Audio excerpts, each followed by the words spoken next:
Let's Okay, let's do it. You want ready to just start the fucking So, shit? Kim and I just count us down? Yep.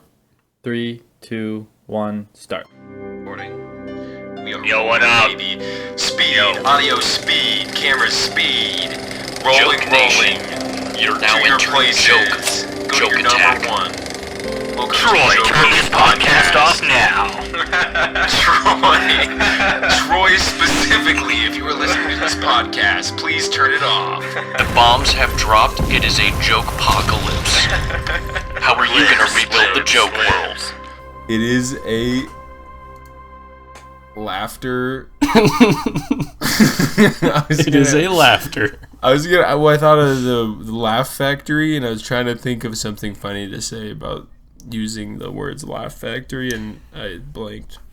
You know, the funny thing about child labor is it implies tiny hands. He went there. Don't Today, say that. Ladies and gentlemen, we're talking about Oscar nominations and why they should not have been nominated. However, we are not going to talk about why the Oscars sucks in general, because that is very boring and not very interesting to actually talk about, and obvious. So we're only going to talk about the movies in themselves. We're going to treat it as if being nominated for an Oscar is a big fucking deal and it matters a lot. Yeah, Which it is. Save It is the a big deal and institution. it does matter a lot. It is an institution. We're here to save the institution of the Oscars, not that's tear so it true. down. Yeah, but we're not going to do that by defending the Oscars. We're only going to Yeah. Yeah. We're gonna attack it a lot, To but that doesn't mean revoke- we're trying to burn the institution. yeah. You're only going to revoke Oscars from things that the institution gave Oscars. Yes, The Academy. the Academy. We're the new Academy. Yeah, We're taking the fight to the Academy. we should do like an Academy thing. We should have Yeah, an awards. Award show. That would We be should so- have award shows. Oh my god, guys, we Like- gotta. Like, It's so you know, good. I How think does- at the end of the year we should do something like that. We'll talk. Yeah, we'll dude, workshop it. We'll Dude, I don't workshop actually. it. Yeah, we'll workshop it. We'll talk. We're about that. workshopping. We're workshopping on the fly. We're workshopping while recording. Henry Gualtieri. No, what are you talking about? It's we already love you. fully planned and recorded and edited. You guys know anything about like how, like who is the? I mean, I know Who that am there's I? like certain celebrities on the Academy. Like I know that it's just like there's like musicians Quentin that are Tarantino. part of the Academy, but like what is the Academy? Like what does anyone know anything about the Oscars? So it's not to be confused with academia, which I'm pretty sure you are. You are confusing it with academia. Academia with the Oscars, the Academy, Yeah, the academia, The academia nut. the Right. macadamias, the idea. the macadamians. Yeah. The Academy started 3,000 years ago. Yeah. It's like free Masonic type Sumerian. thing. It's yeah. like Yeah. yeah, The first flood. the Enochian. All right. Okay. All right. Anyways, Troy is not with us today. Let's skip for the listeners right now. Let's get a quick rundown. Today Like- we have We have John, we have Jacob, we have Brody, and we have Steven. We do not have Troy. Troy or And no special guest Tony. Yeah. Special Or- And guest also Tony no is special not guest in attendance. Ennis. special guest Ennis. No special guest Ennis. Also couldn't make it. Yeah. True. So all the Troy fans might as well turn this one off. Yep. All those. Watch this. Like you say that, and then it's like we're gonna timestamp it and see like where that is in the pod, and that's gonna be Yeah. when Yeah. all the listeners drop. Henrique is logging off. Henrique is no longer Dude, paying we attention. love Henrique Shout out, here. shout out Henrique. Dude, Or Henrique, Henrique. I post your comments in the podcast Slack channel, and everybody gets super stoked every single time. It's awesome. Yeah. You can't speak for me, obviously, but You guys like Oppenheimer? Speak. Oh, great question to kick us off. Oppenheimer. Let's start with Oppenheimer. Wow. What did it win? Best It just won Picture. For everything. It Best won- Picture. But yeah. what else did it? Yeah. Did it What win else other did it win? things? It Oh, won great. specific Now things. Jamie has to fumble around Wikipedia articles finding out all the bullshit it won. That's okay. Brody, we can talk about it in the You have meantime. 5 seconds. I have 5 accolades. seconds. It won Best Actor Motion Picture Drama in the Murphy Award. Brody's no longer I'm no longer David.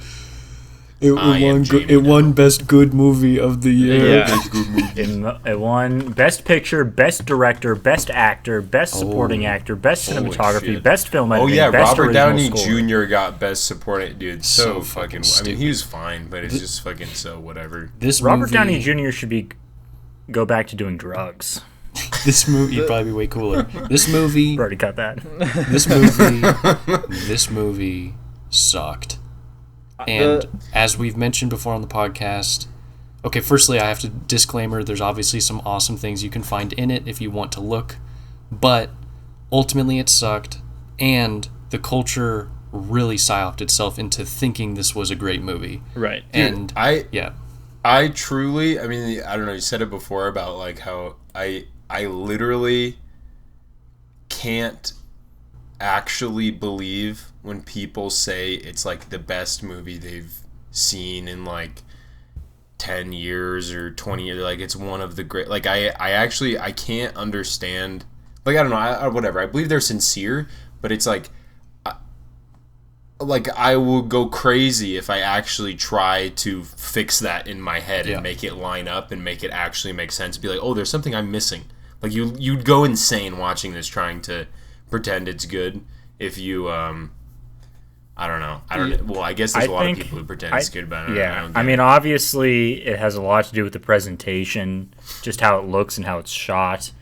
Goes a long way to convince people that I'm watching. Yeah, it's obviously gorgeous. State-approved. Like it looks really nice. Yeah, stamp. Yeah. But I also think that the subject matter, like, it's like when people watch documentaries, they ascribe the sort of the seriousness, like from the subject matter to the film itself, and saying, okay, this is a serious matter. This film is being made about this serious matter. Therefore, this movie is a serious sort of presentation of these sort of facts, right? And I mean, so I think that goes a long way into having people convince themselves that they're watching something that's more profound than it is. And I mean, it can't go without being said that, I mean, the movie is about, the subject matter is about fucking, there's tons of like physics references and like quantum physics. Oppenheimer laying awake at night thinking about the particles, and like that also I feel like will psyop someone into thinking like, oh wow, it's so true. He's literally me like pondering the fucking secrets of the universe. He's also I do kind of like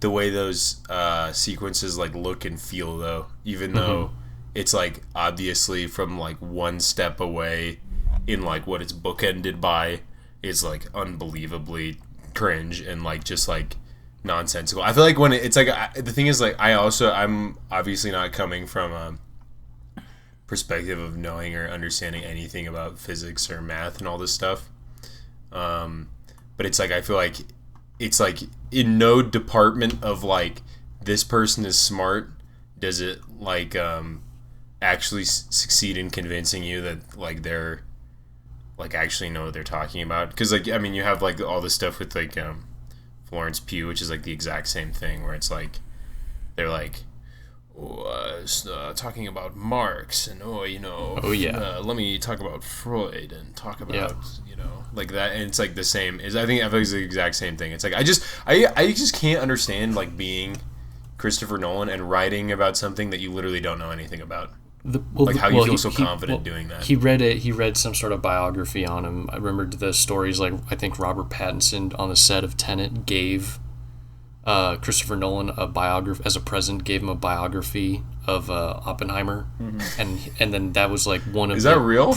That's a real. I believe that's a real thing, and that primed the it's story. Rob's fault. But I will say that this movie, think about the obsession with how many insanely huge actors there are. It's like their goal was like, we're just gonna throw in as many big actors as possible, but then not only that, we're also going to use all of these like big, big physics words, big historical figures. You've got Albert Einstein, you got Oppenheimer, you got Truman, you got Einstein, dude. You got just this absurd collection of people. This movie, and so why audiences like it, they don't know this is why they like it, but they're really just looking at it going, whoa! Like every moment, it's like a WWE, like wrestling. When people are walking out, you just get, and you're just like yeah, that's the guy, let's go. It is Avengers Endgame. Yes, exactly. But of history or something of like. Oppenheimer came off the back of the marvelification of society. Society is trying to take the scales off of its eyes and saying, no more cape shit, okay? And they want to watch Kino. It's sort of like a baby growing up. So this is like baby's first Kino, and it's no coincidence that the guy who made the greatest superhero movie of all time is now entering into what people think is the Kino space of cinema, right? Because now everything that the like Marvelification has done, which has been like lots of big actors, big names, big stuff, except then it's also state approved, looking good, okay? And then so everyone goes in this movie thinking to themselves like, oh, this is real cinema. I need to try to learn real cinema. I need to try to understand this, right? And then so they go in thinking like, oh, I'm the one who gets it. I'm the one who likes it, but it's actually shit. Well, I feel like the last part you said I definitely agree with like the. I think I don't know. I mean there's lots of people who are like not interested in Marvel ever. And, praising other things that they think are good. Or even maybe they just think things are good. But here's the thing. There's people with I feel like, decent taste that are arriving in this movie and thinking that it's bad. And I don't think it's just, like, for lack of, like... I don't think it's just being thirsty for good movies or something to come out. I think one issue... I don't think I agree with Birdie's overall take. There is one thing, though, like... I mean, Batman... Christopher Nolan's Batmans aren't Marvel. Like, they're superhero, absolutely, but they're the reason they're better superhero movies than like all of Marvel is because they defy like a Marvel sentiment. So like, and I don't mean like DC versus Marvel, but I mean like industry wise, they're very different. Like Christopher Nolan. You say like superhero movie too, just like right. I would say because you have like also like Man of Steel and that stuff, which is like also bad for its own reasons. Yeah. Kino, different Man reasons, of Steel is Kino, but I think we can. The movie I think we can neglect. We can't neglect the meme aspect of Oppenheimer's rise to glory. Okay, clearly, I mean, Oppenheimer the figure already had some meme notoriety due to his famous line. Yeah. Right. Yeah. Quoting the Bhagavad Gita. Yeah. Honey, I shrunk the kids. Honey, but I blew up. I blew up Japan. I blew up I blew up my pants. I blew up my pants. Stinky shorts. Honey, I'm personally responsible for the death of all those in Nagasaki. I think though, so the meme was already alive with Oppenheimer and that line that he famously said, right? And then so it like smuggled in a lot of people who I think wouldn't have otherwise thought that much about the movie. And then you obviously had the Barbenheimer thing going on, and just Christopher Nolan has a lot of notoriety as like a kinographer. Machine. Yeah, kinographer. Yeah. Especially after, I feel like Dunkirk is when the soyification of Nolan really took hold. Like, I mean, of course you had Inception and stuff, but like, I remember when Dunkirk came out, people were like literally soying about it because it was like, because of Inception and because it's Nolan, and now it's like he's this guy like Tarantino, where like people just go see it because they're like, it's the guy, he makes the thing, and so like in order to be like have a grasp of this like cultural touchstone, I'm going to go see this thing, and to signal that I'm in the know that this guy's important and makes good things, is that I'm going to praise it. But that's a lot of psycho. That's all. I think it's, unless people want to stay on Oppenheimer, totally can. But I think since it's so adjacent, we can't not talk about it. Barbie, because it was part of the movement, the Barbenheimer movement. I do. Can I say really quickly? Please, yeah. Troy has asked me to say hello to the pod, and that he's going to listen to the episode and know if I didn't say it. So there you are. Oh my God. Jesus Christ. Troy, stop listening now. Even from Troy actually didn't listen to the part where we said don't listen. Yeah. This is your final warning. This is your final warning. Okay, Steven, sorry, continue. No, I don't fucking know. Open it up about Barbie. I mean, I can give you my take on Barbie, Let's but open Barbie I want to hear assuming here's my take many on of us Barbie. have seen it, whatever they think about it. Here's my take on Barbie. I loaded it up because I wanted to be culturally in the know. I figured to myself, look, I can't just hide, okay? I need to at least see the thing. Be with the people. Don't be a hermit. Don't be a cultural hermit. And I booted it up, watched it for about 10 minutes. I was like, I can't do it, and I turned it off. Oh.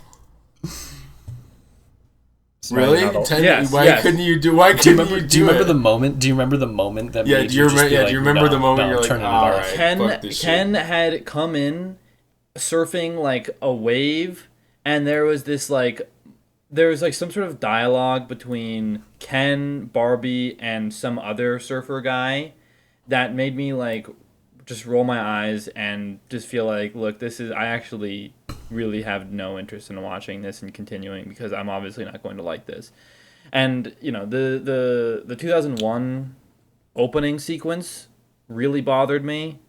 It was like, I was like, oh yeah, I get what you're going for here. That's epic. Glass ceiling shattered. Am I right? But it was just boring and really unfunny and obvious what they were going for. And that's it. That was it. I was over it. I didn't necessarily feel almost any of those things, honestly. I feel like my problems with it are a little more like subtle and nuanced.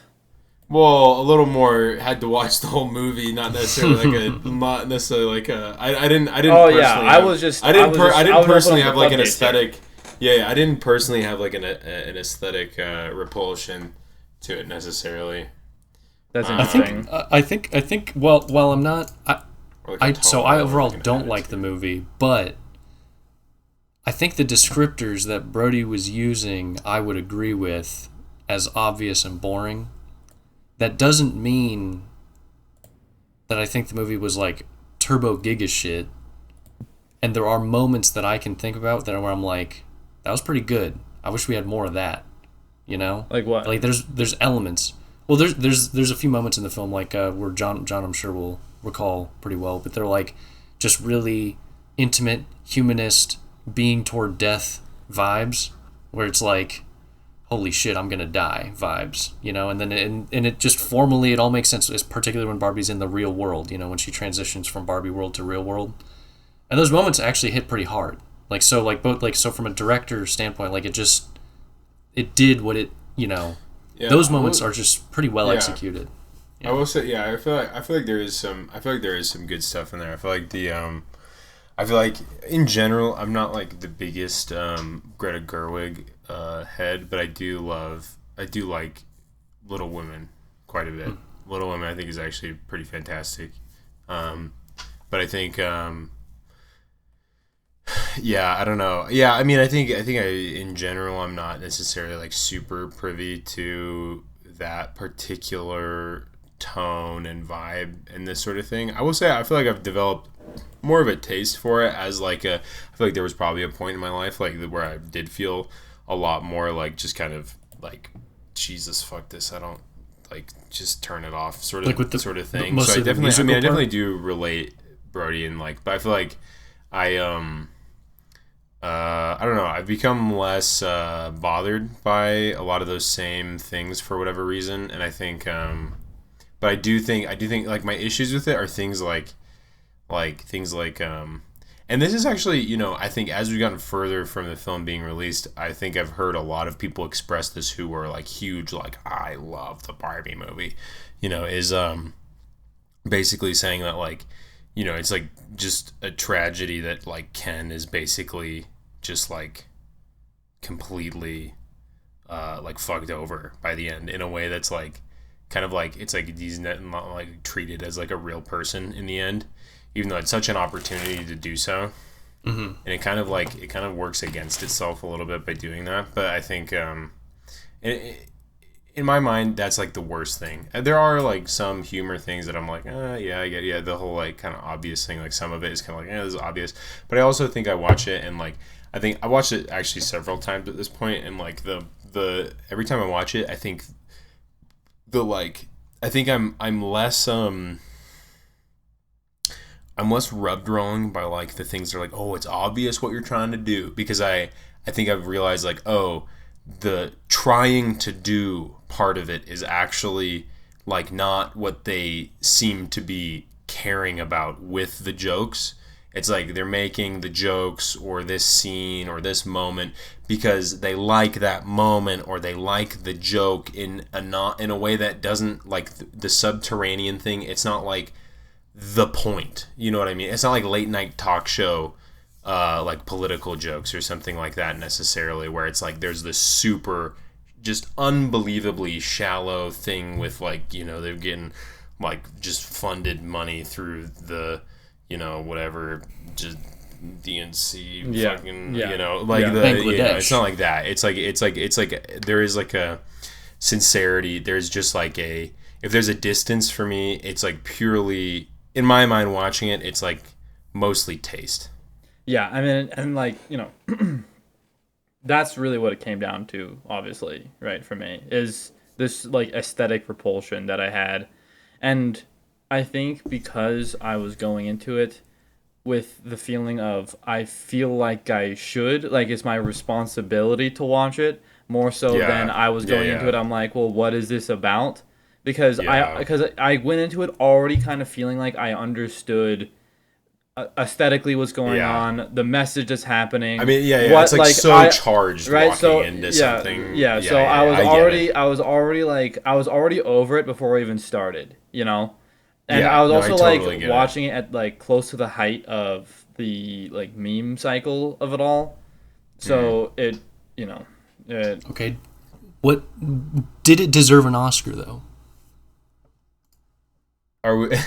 Well, I was going to open it up to say. What did it win? We're looking. Did it win anything? I don't know. I'm just looking at 2023. Oh, these are noms. These are noms. Yeah. I don't think it won any. I think that was a whole thing. I think this was actually a whole thing. Is that it was nominated, but it didn't win anything, and that Oppenheimer won everything. I will say, as far as what deserves what, as far as deserving an Oscar, if we're comparing it directly to Oppenheimer as being the obvious Oscar, you know, blah, blah, blah choice, when it's like, you know, with the things that Barbie is being, you know, compared against, it's like there's no reason not to, like, consider it more seriously, even though it seems kind of like almost like a floor wiping of Oppenheimer. Like, oh, well, obviously Oppenheimer, you know, Oppenheimer. Right. You know what I mean? Yeah. I have not seen Barbie. Well, look, so sorry. You need to watch the trailer. You need to read the plot. I've been reading the Wikipedia page while you guys have been going on and on. This will be your miniature version. If you could give the Oscar to a 2023 movie, it doesn't even have to have been nominated. Who would you give it to? Whoa. Jacob, go. If you, I just want to say, 2023 movies. Go. Right now I'm saying I could not answer this question because I haven't seen that many movies from 2023.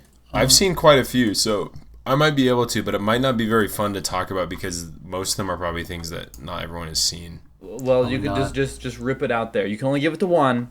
I don't want some nominations, some wish wash. Give me a second. I'm scrolling. I'm opening. I would give it to Cocaine Bear. Opening letterbox. Cocaine Bear. And the best picture. Oh, Godland. Godland kind of. Wait, who watched Godland? That came out in 2020. Did you watch it? No. Oh, okay. Godland rips. Honestly, I really liked Godland a lot. I thought it was actually fucking great. Dude, I didn't watch like any movies that came out in 2023. That's actually insane. Dude, you guys are gonna get so mogged by how many movies I watched in 2023. You probably watched. I feel like you watched a lot of these. The problem is a lot of these. I think we've got a huge, and this gets to a bigger issue, which is like, just like really mid.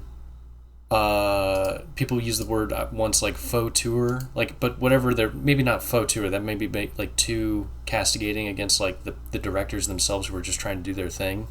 But there's just so many like kind of artistic signaling films that are literally fine, and like you can gripe with them, you can have all kinds of issues, but you're just gonna walk away. Ultimately, if you were ranking them, you'd give them like a 6 or a 7.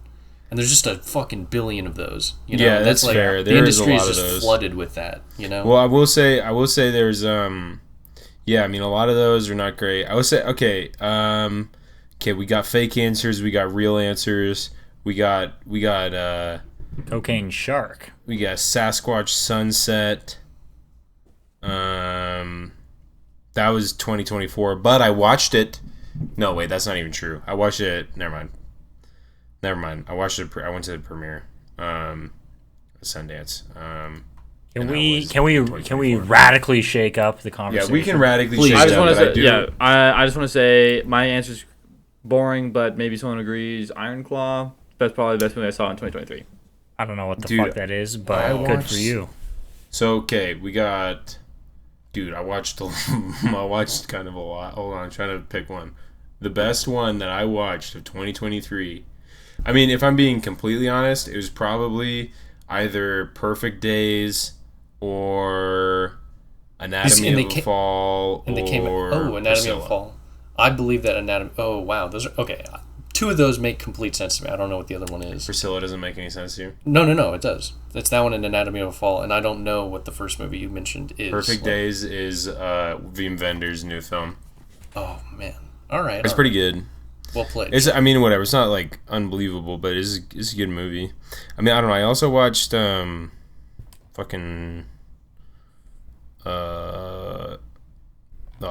want to talk about this though.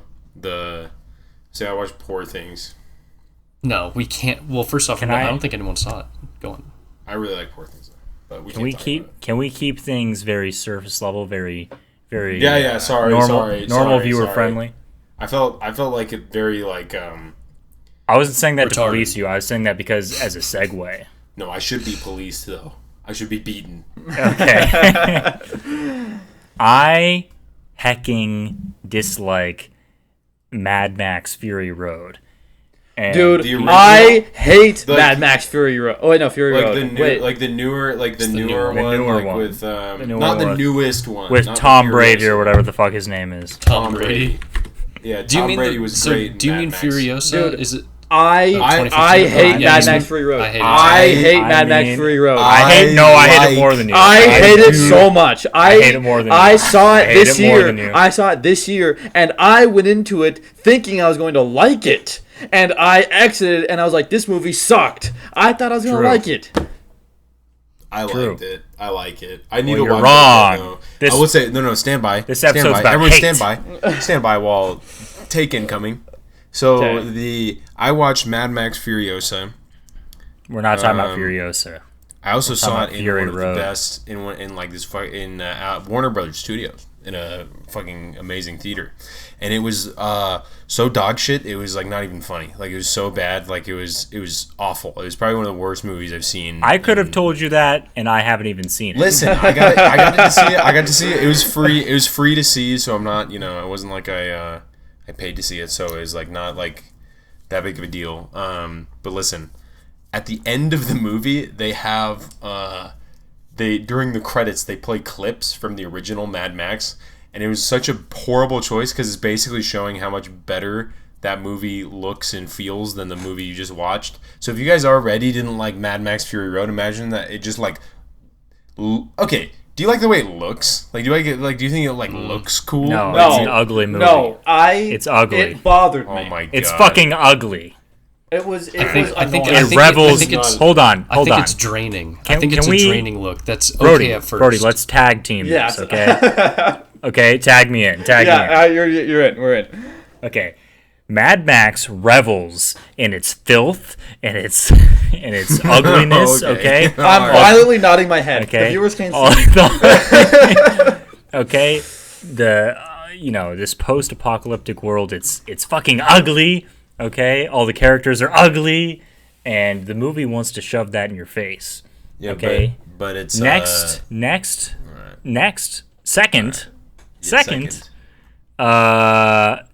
I've had enough fucking post-apocalyptic movies for my life, okay? That's valid. The 2000s and the 2010s. Anyone remember the movie 2012? I was thinking about that movie yesterday. I remember And it. we just had this That movie scared the shit out of me. We just had this constant fucking My pipeline of apocalypse movies. It's like, I'm done. I'm over it, okay? My friend was a background actor in 2012. Shout out my boy Michael. Yeah, dude. What are you, friends of the volcano or some shit? Dude, Mad Max Fury Road basically sucks. It's really... It honestly, this is kind of... I haven't seen it in also like if 5 listeners years, will recall the throwback to Everything Everywhere All at Once, not philosophically, whatever, who cares, but just with the kung fu idea, when I was talking with John about, like, John, did you like the kung fu? Like that, there was, I asked you about Everything All at Once, and then it devolved kind of into a thing. It was like a silly little thing. But that's what Mad Max felt like. It felt like I was just watching a long kung fu sequence with silence in between. And it's like, I can't do that for 2 hours. I can do that. Maybe honestly, if that was like a 20-minute episode of a TV show, it could be cool. And same with the aesthetic. Like, the aesthetic to me works really well for like 20 minutes. Yeah. But then I'm like, oh, I get this aesthetic now, and it's not enough to hold my attention. Mad Max is poisoned by irony, and it doesn't. And the worst part is that it doesn't even know it. Okay, doesn't make any sense. It doesn't. Mad Max comes from a lineage of these shitty films that happened in what, like the 80s or something. Okay, yeah. Nobody even liked those shits. Okay, everybody thinks that those are bad. So this director is coping. You know, it's kind of like when the kid who realized that he's actually dumb, right? What do they think are bad? The original Mad Max films. Oh, but those were pretty big. No, but they're campy. Yeah, they're. Well, hold on. But Mad Max Fury Road would be like, yeah, let's make an awesome 2015 campy classic film. Exactly. That's what they're going for. Which, like, I mean, if you're railing against that as a genre, I don't actually think that. I personally do not feel that the genre is doomed, but I do feel that it is basically impossible to do and not be cringe. But I will say, I just need to get this one thing out, and then we can go back to the same topic. All the car stuff is incredibly well shot and edited and paced, and it's like one of the best. Like, what is something like that? In the sense of like exciting action sequence that you think is in like vehicles and stuff that's better edited and shot. That's not the argument at hand. That has nothing to do with why. Well, that's why I'm saying it. That's what I'm saying, because that's the part that I like. Like, you've now brought in the Kung Fu chops question again, where you're like, this Kung Fu sequence shows good chops, and that's what we talked about last time. Yeah. Like, the Kung Fu stuff and everywhere cool, and everything everywhere is fucking really well done. Like, from a craft that doesn't mean it's so fun to watch. Whoa, no. But Steven hates it anyway, so it doesn't matter. It's not fun to watch, even if it's well done. Piece of shit. Yeah. Like, yeah, but I don't like it because it revels in this sort of ugly, gross. It wants you to feel kind of gross. Okay, and something also is this whole campiness. Okay, and like, listen, I'm not. I hate bad on purpose. and turning the dial up to 11. I mean, Steven sort of pantomimed this famous scene where the guy's on the big monster truck playing the guitar and the fire spews out. It makes me angry. Yes, okay? it makes me so mad. And I'm about to say something that Brody's going to bleep, but I need you guys to hear it. The Earth is flat. Oh no! The Earth is flat. The Earth is fat. There are aliens under the North Pole. No. I mean, I just feel like I do express judgment at the Also bringing. limit. This isn't even. This is to all people. This is a message to the people of America. to the people. Do not. You are a fucking evil person. Oh, If you bring just in general, if you bring just everyone. if you bring a 5-year-old to the Forever Purge, Oh my god. you fucking suck. Yeah, that's Okay, psychotic. you have to figure out a way to care for that kid in a different setting while you go see Forever Purge. You cannot bring the fucking 5-year-old to the Forever Purge and younger. Give him an iPad and go to the movies yourself. Yeah. Giving them access to the internet would be less evil than giving them YouTube Kids. Because if you give a 5-year-old an iPad, if you give a mouse a cookie. Yeah, if you give them a mouse and If you iPad. give a mouse an iPad. If you give your cat an iPad. All they watch is Bluey. Trading cryptocurrency. MK Ultra, Bluey and Sonic and Frozen. What is Andrew the Tate. Frozen thing? Oh, the called? Frozen, What the is it? Frozen pregnant Spider-Man. Elsa Gate, yeah, Elsa the Elsa Gate MK stuff. videos. If you That- give a 5-year-old an iPad, they're going to trade cryptocurrency until they hit $1 million. Yeah, they'll actually become millionaires while you're at the Forever Purge. Okay, Yeah. and that's what you should be doing. Yeah. Play Fruit All right, Ninja.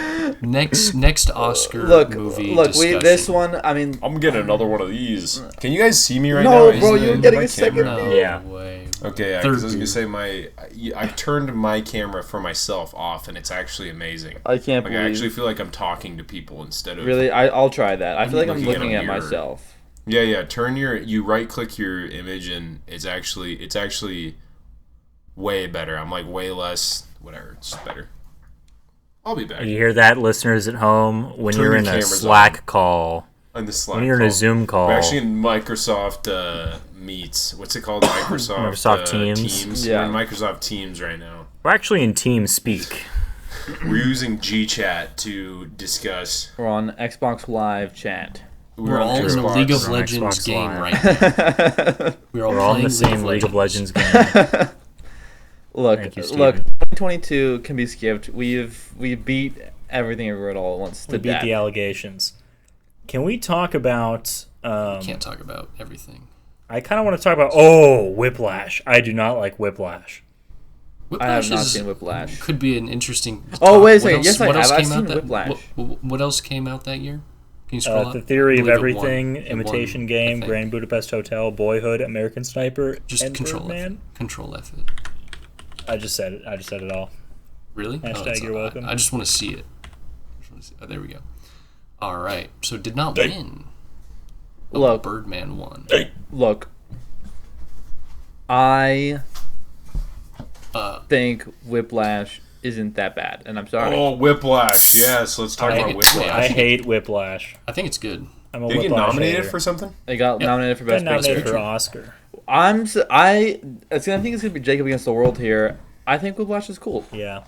But as always, I'm going to convince everyone of my point and turn Wait, what's the your crowd point? against Sorry, me. did I miss your point, or what's the? No, we're just heating up. I put the pot back on the stove, put the top pot on, in and the I pipe. set it You to put boil. the wooden spoon over the boiling water, so when it hits the top, it doesn't boil over. Put the baby on its stomach. You Put the baby in the boiling water. You put the baby in the. Never mind. Quiet down. Just try and sleep. You put the baby in the coconut and you shake it all up. Threw the baby out with the bathwater. Yeah, I'm that going- was Shake boiling. the baby. Okay, we're shaking the baby up and we're ready to talk. The baby is talking. The baby is now. The Time baby for is the- now Jacob, talking. the baby. Time for the baby to Talking. talk. It's talk time. Okay, let's Okay, hear go it. ahead, Let's hear Jacob. why Whiplash sucks balls. Dad. Jacob's gonna explain to us why Whiplash sucks balls. I just felt like it was kind of try hard. and That's awesome. like Most best opening. That's just such a funny. Try I feel hard. like it's just kind of It try hard. insists on itself. And This is well, the main reason. Okay, you guys. I gotta realign my sheet. I gotta realign my sheet. Stop fucking me. No, but so Whiplash, right?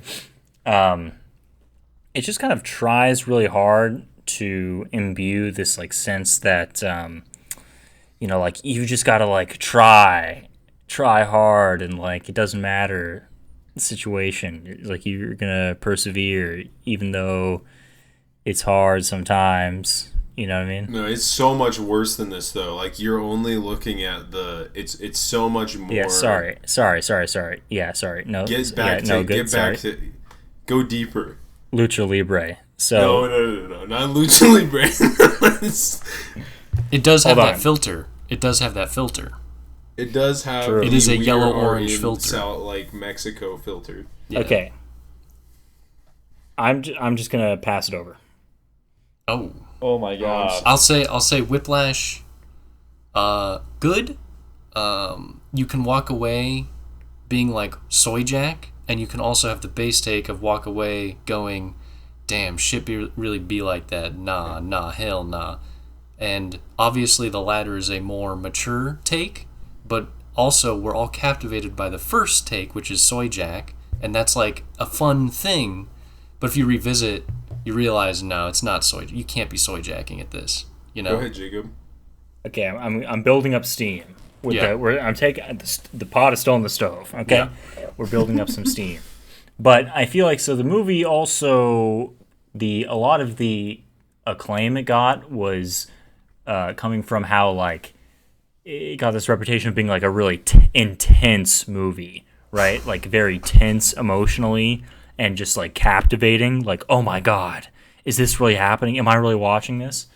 And I didn't, I mean, sure, there's some crazy moments, quote unquote, but I didn't really feel like, and that's sort of why I just said to start out with that I felt like it was try hard, is because I felt like it was trying hard to like be like, isn't this so intense? Like, oh, like look at this, I mean, it definitely does like the kind of in your face, like intentionally shoving it down your throat aspect is, I think definitely part of its aesthetic, which can be, I mean, it's like part of why, I mean, I don't know. I feel like it is, once again, I feel like it is a bit of a taste thing where it's like, but I don't know, it is actually trying to be very serious and try to be very intense in like a way that is like both manufactured. I mean, it is manufactured because it's a film, but like I feel like Damien Chazelle is like, not just like cranking it up to 11 to like, be like, the reason he's cranking up to 11 is because he really thinks that it should be this intense for some like art reason rather than like some more just purely aesthetic style thing of like it's exciting, you know what I mean? Like I feel like he's like probably not that cynical about like this kind of I don't know. I don't put it well.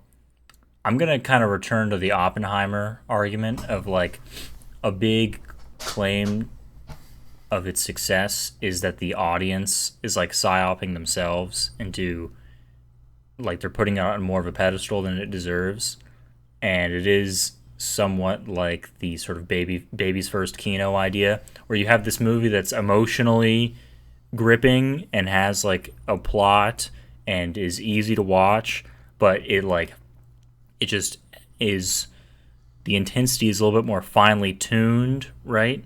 And so like a general audience can watch it and appreciate that and go, oh my god, this is like best movie ever, like it's so intense and emotional, right? But really it's just kind of like the movie doesn't have that much that much depth to it, and it does get a little like a little old after a couple minutes of just watching like the yelling and the intensity and stuff. But for like a general audience, I feel like they that is enough for them to like set it apart from a typical movie that they would watch and elevate it to like Kino status.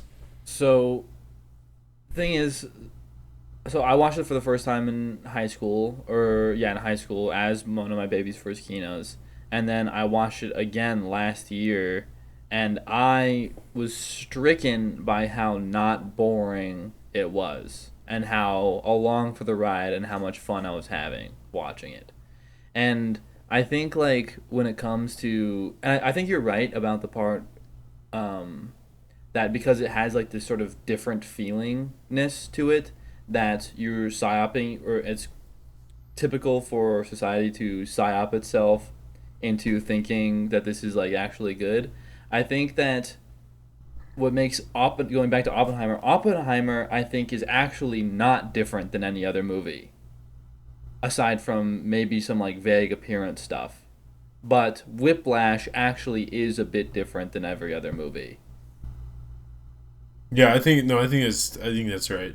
I think that's true, because I think even Whiplash, compared to like, you know, at the time there wasn't like really this consistent like sort of quote unquote art house thing going on. But it is like in some ways sort of like a like proving ground for the market of like, you know, the A24 film. Yeah. But I think that's not actually because of its like necessarily conformity to what those rules became of like what makes that good. So it's like, I think not just and I bring this up because it's not just in the avenue of like, you know, Oppenheimer, which like, you know, is not trying to do with like A24 films, but it's like kind of good movie type, you know, just kind of classic American Hollywood good movie sort of thing. Versus Whiplash, I think it actually is like, it really, I mean, I don't know, it does exist very much in like a very contemporary, I mean, it is very contemporary, it is very kind of, there is kind of a flashy and like kitschiness to it. I feel like it's like comparison would be like more to like the lane that it's in is probably easiest to compare to something like David Fincher's films or something like that, like The Social Network, or like that's kind of like the like, well, how good is The Social Network? I think Whiplash is better than The Social Network for sure, but like that is kind of the tier or lane or genre of film it's in, which is kind of like very contemporary, just like good movie that's not and like Hollywood blockbuster, I don't know, whatever. I think the movie that actually reeks more of everything you're saying, Jacob, is actually Birdman. Birdman is King Psyop. Birdman reeks of like, oh, this is good, this is different. But I think, I don't know, Birdman is doing the thing. Let's see. Steven with the new Blade album said that I'm glad that he's doing something different, but I hope he doesn't do it anymore. Oh, I like the new Blade album. Look, this is not. But it's not a Blade podcast. To be fair, remember the first part of that statement. You know, right? Like, even if I did like it, I wouldn't. Really I understand, do but you don't want another one after this. No, that is the same. Yeah, keep. No, keep I actually completely agree with that. I don't want more of this, but I do like the project as a thing. Birdman needed to have been made. The idea of Birdman, of this like one take thing, I don't know if it's been done before, but to the scale and to the notoriety that Birdman did that's the one that needed to have been made. It should have been made. I didn't like it, and I don't want it to be done anymore. I can't really talk about Birdman because I watched it when I was in high school, when I like hadn't seen anything, and it kind of just like blew my mind as like a. I will say this is something I remembered from it. So I've also seen 1917, which is the one shot thing where it's like, oh, it's all one shot, like, or it's meant Roger to be Deakins, like one shot. Roger Deakins shot it, and it's like, oh, it's all one shot. I watched it, honestly. I've recently become very like Roger Deakins pilled as like a at him as a person and what he's like trying to do artistically and stuff. and like take him very seriously. Honestly, seriously disappointing with like how unimmersive it is and how like it feels like you're constantly thinking about how it's one shot versus Birdman when I watched it. And once again, I'm talking about when I was in high school, so it was like I was like 15, 16 or something like that. But so if I watch it now, I might feel very differently. But I remember the one shot aspect being actually doing exactly what it's supposed to do, which is the super immersive thing. And I remember there being like some good moments, but I don't know, whatever. I can't actually like talk that much about it outside of like what my impressions were when I saw it. You might totally be right. So I want to move on to a new movie because I'm not sure how much more we can talk about in 2014, but I do want to have the last word on Whiplash, which is just Oppenheimer, Sloppenheimer. You are never going to watch Oppenheimer again. No human, even the people who love it, who claim to love it, they are never going to watch that dog crap again. So true. And Whiplash, you can actually imagine, perhaps Jacob not, but like Brody returned to it, I returned to it. Oh yeah, I've watched it like 3 or 4 times. It's a movie, even if it's not the greatest movie ever or anything like that. It's both fun, but it feels like it's worth a rewatch. You know, it has that. It begs to be rewatched a little bit on a level that's not just pure sensory like joy. You know, there's something else going on, and so that's why it's got to be better than Oppenheimer. It's Kino bait. It's Kino bait, but then it's more like Kino. It's just Kino light. Yes, Kino it's Light. Kino Light. Light. It's Kino Light. Kino Light is good. Because I think that you're right. Diet Kino. I think that you're right that it's Kino bait, but Kino bait / pause / that's. Well, it's like yeah, but then you have like a particularly the last scene, you know, is like fucking crazy. Like it's so sick. Because and how. It's like, Dude, How can you not? So good. How can you make Kino without baiting for it? Right? If you're reeling out the Kino, right, reel, and you want to catch some Kino, you have to bait your Kino reel to catch it. Yeah. Okay. How are you going to pick up women without Quaaludes? I haven't done it yet. I have not done it yet, but I plan to tomorrow. Right. We have the Quaaludes, and we are going to go to the bar tomorrow. Hello, I'm a Quaalude vendor. I didn't actually hate Whiplash enough to stage a full frontal assault by myself. Full frontal nudity. I was hoping to get some... Yeah, Jacob, I'm sorry, because my disagreement is with Damien Chazelle himself, probably. Also, Boyhood sucked. Okay. Boyhood fucking sucked. Boyhood is the worst 2014... Have not seen it. I've ask only that heard we- good things. Great. but I have the floor. My opinion now gets to stand as the opinion of the podcast. And Boyhood is we're shit. moving on. Okay. Brody wins the hatred Brody's of Boyhood. opinion is what we all agree with, let's do and we're moving to the next movie. 2013, this is one that we've probably seen a few of these films. We can talk a little bit about this. For the listeners, 2013 has, as the winner, 12 Years a Slave, and as nominations, American Hustle, Captain Phillips, Dallas Buyers Club, Gravity, Her. I want to shit talk Gravity. Nebraska, Philomena, never seen it. Dude, we The gotta Wolf talk of about Wall the Wolf Street. of Wall Street too. Like that's like, Yeah. but we can start We with got Gravity. things. Gravity. We gotta talk about Her, and we gotta talk about Her. Yeah. We talk about Her. There's actually And a lot of there's a good this ones in is here to the- talk yeah, about. it's a great one to what talk the about. fuck is Nebraska? No one ever will ever watch Nebraska again. I'm sorry to those who worked on one's the heard of film it. who are probably listening It to was this directed podcast by right now. Alexander Payne. Before we shit on Gravity, I just want to say American Hustle is the first movie, an only movie rather, that I've been kicked out of. I attempted to watch it. Are you serious? I attempted to watch it when it was in theaters before I was of age. I walked into I bought a different ticket, me and my friends, and then walked into American Hustle because we were all interested in seeing it. Dude, and then that we is so got embarrassing. and then we got approached by a theater worker and we got told to leave the theater. Jesus Christ. Fucking loser. Yeah. Get destroyed. That's unbelievable. I can't is believe kinda someone actually loser. kicked you out. There's so That little is incentive to do psychotic. that. Like Yeah. who is policing that? You're not allowed to watch this. You like go home and just like turn on like videos of people dying on your phone. Yeah, It's exactly. Like, Yeah, what the fuck? are you enforcing here exactly? Yeah. All right. Gravity. I thought Gravity won like everything. Apparently, it didn't win Best Picture, but it won a ton of other crap, didn't it? It Gravity? won. I think it was known for having won like 70% of the Oscars that year, but maybe not Best Picture. Are you saying Gravity? Yeah. It received 10 nominations. It won. The film won a leading 7 Academy Awards: Best Director, Best Cinematography, Best Visual Effects, Best Film Editing, Best Original Score, Best Sound Editing, Best Sound Mixing. Holy shit! Fucking insane. Dude, all those are fake awards. It's 7 wins, makes it the most Oscar awarded film of the 2010s. Wait, it won all of those things? Yeah, Yes. and yet it fucking sucks. I never saw it, but the trailer always really scared me and then made me dizzy, and so I never watched it. Well, I mean, It's sure, a you pretty might terrifying think, premise. You might think it sucks, but was the editing good? Was it the best editing of 2013, Jacob? True. Do you know? Can you actually claim to know? So, listen, I watched this.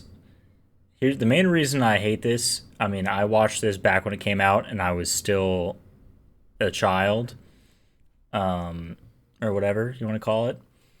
And for some reason, all of my science classes wanted to spam this movie nonstop, and it really pissed me off because I hated it. They had it on a macro.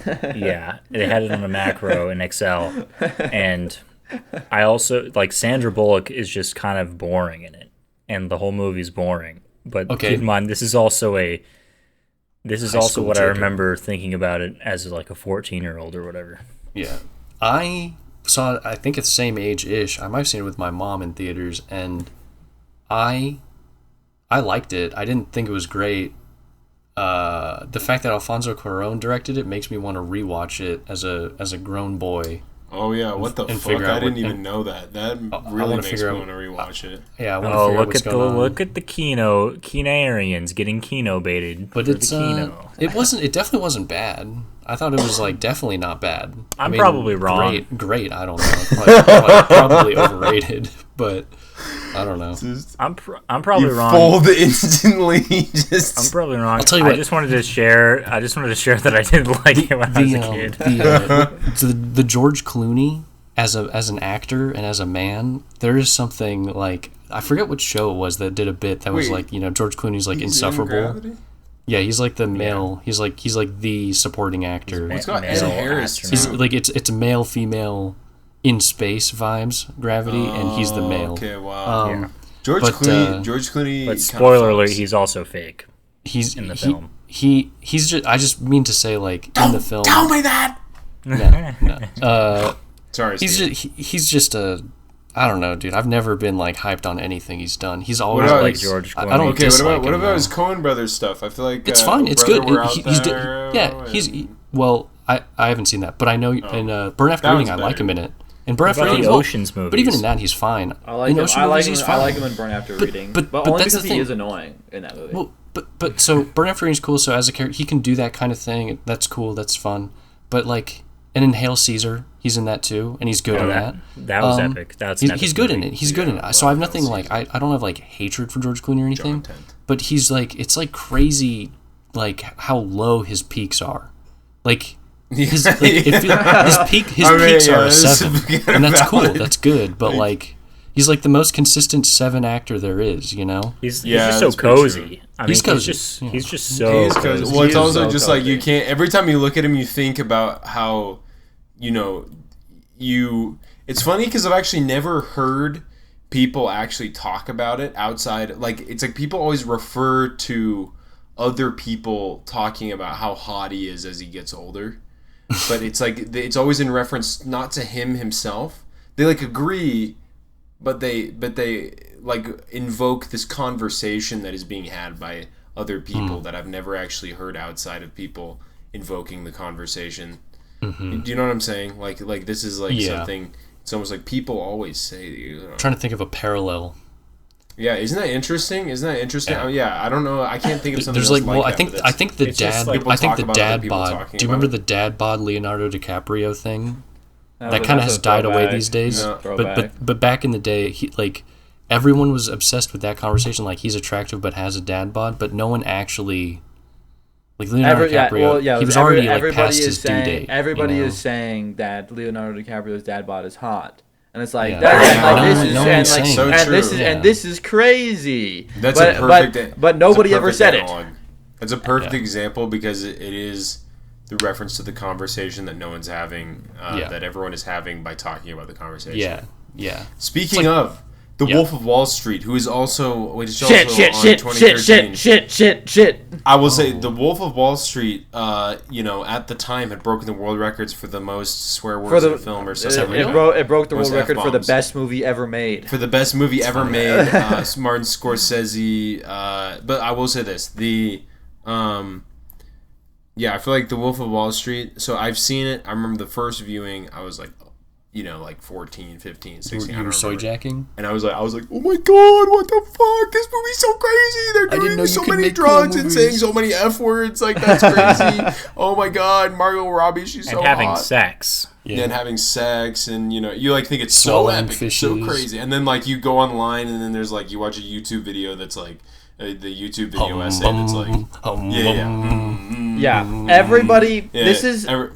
Everybody should have had this experience. Everyone should have had it. If you didn't, I'm sorry for you. But then, do you know what's sad is some people have this experience and at then 32. they live yeah exactly. But I think I've seen this movie probably 5 times, and with each successive viewing, like there is at this point. There's like almost nothing good about it. Like it's not even well made. Like the amount of like you can like you can either watch the film and just see it if you're just paying attention and not even looking for it. Like at least this is my experience anyways. Or you can go onto YouTube, because I don't want to be the guy who's like, oh, watch the YouTube compilation of all of the continuity mistakes or people in the background that shouldn't be there or this, that, the other. But there is like, it's like so sloppy from a craft perspective in a lot of ways that it's like kind of insane. And, but that's just, that's obviously like the most low bar thing that like doesn't even matter, is just like technical mistakes. But it's like, oh my God, the movie's awful. I saw Wolf of Wall Street for the first time when I was like in my 20s, like early 20s. Whoa, what? How was that like? What was that like? Didn't like it much. Didn't like hate it, but was like kind of. I was like at times I was like kind of hyped, but then you get like.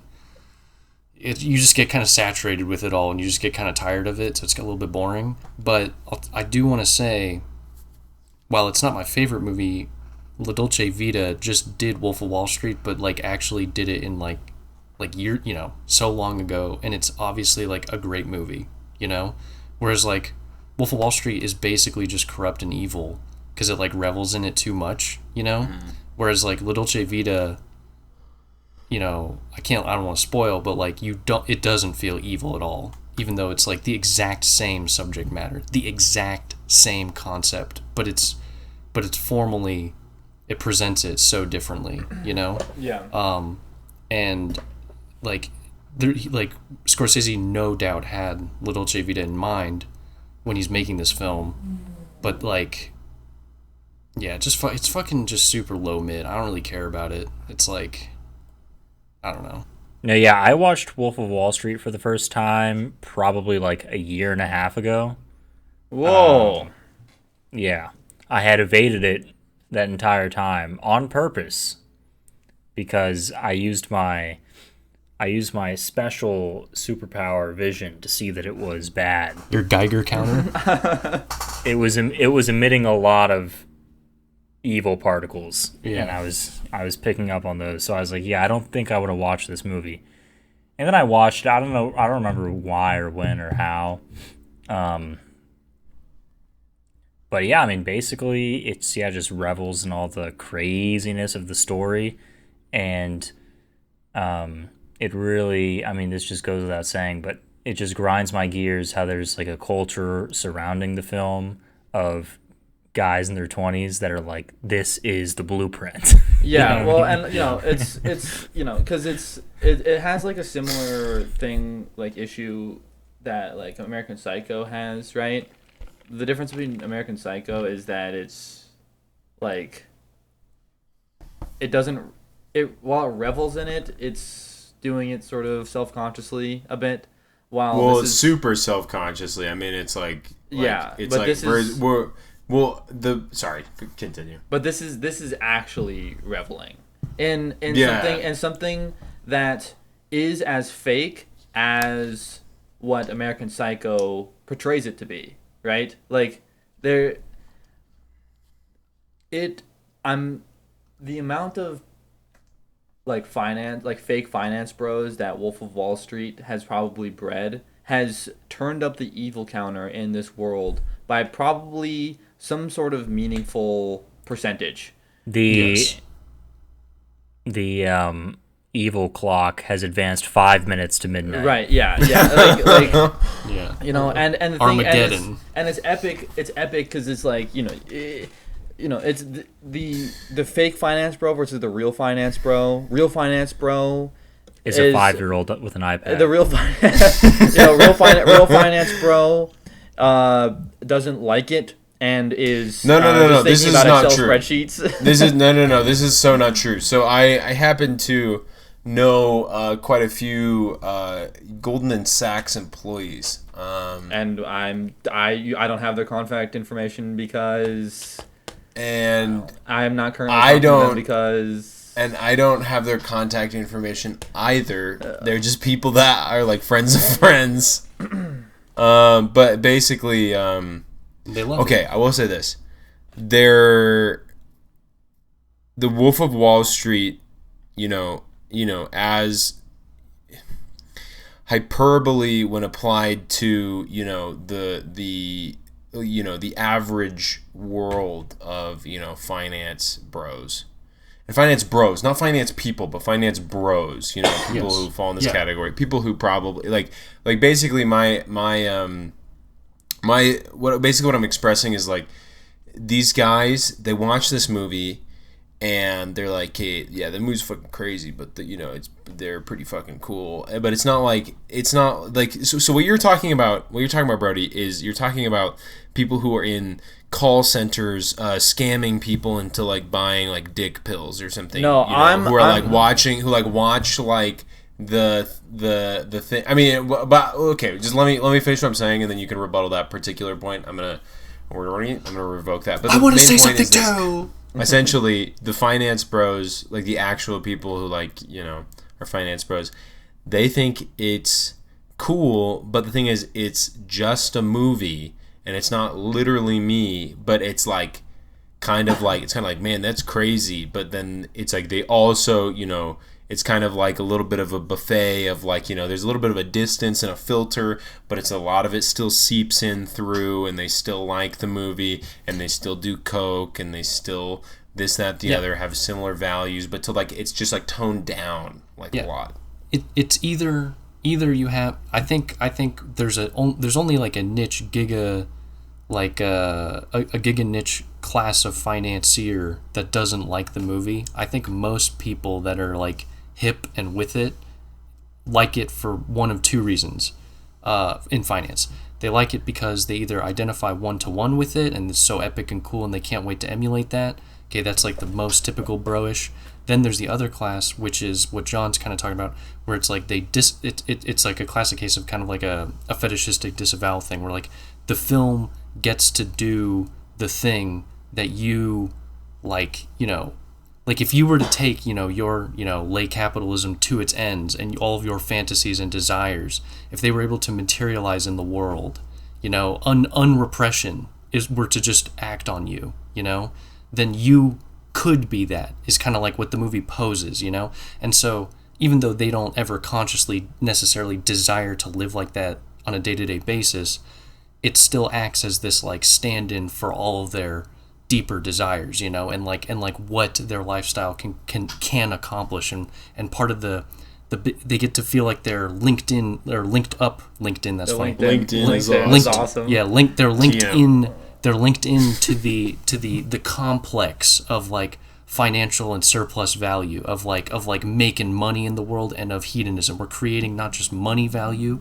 We as people who are into money, we are making the world, and that means we also make the pleasures, you know. Right. We experience it all, you know, and even if, and so it gets trickled and it gets filtered into certain things, but I think a lot of those people in that culture still like it for that reason. And it's because the film does not do a good enough job actually making it a problematic thing. Like it's just ridiculous how awesome it is, you know? Like you described well the like fundamental thing with that like last little point about the creating the world and creating the pleasures or having the pleasures. Like this thing is like, I think the thing that is common across all enjoyment of the film that is like, whether it's like completely voyeuristic or whether it's like I'm like that but, you know, only in this way, you know, sort of thing.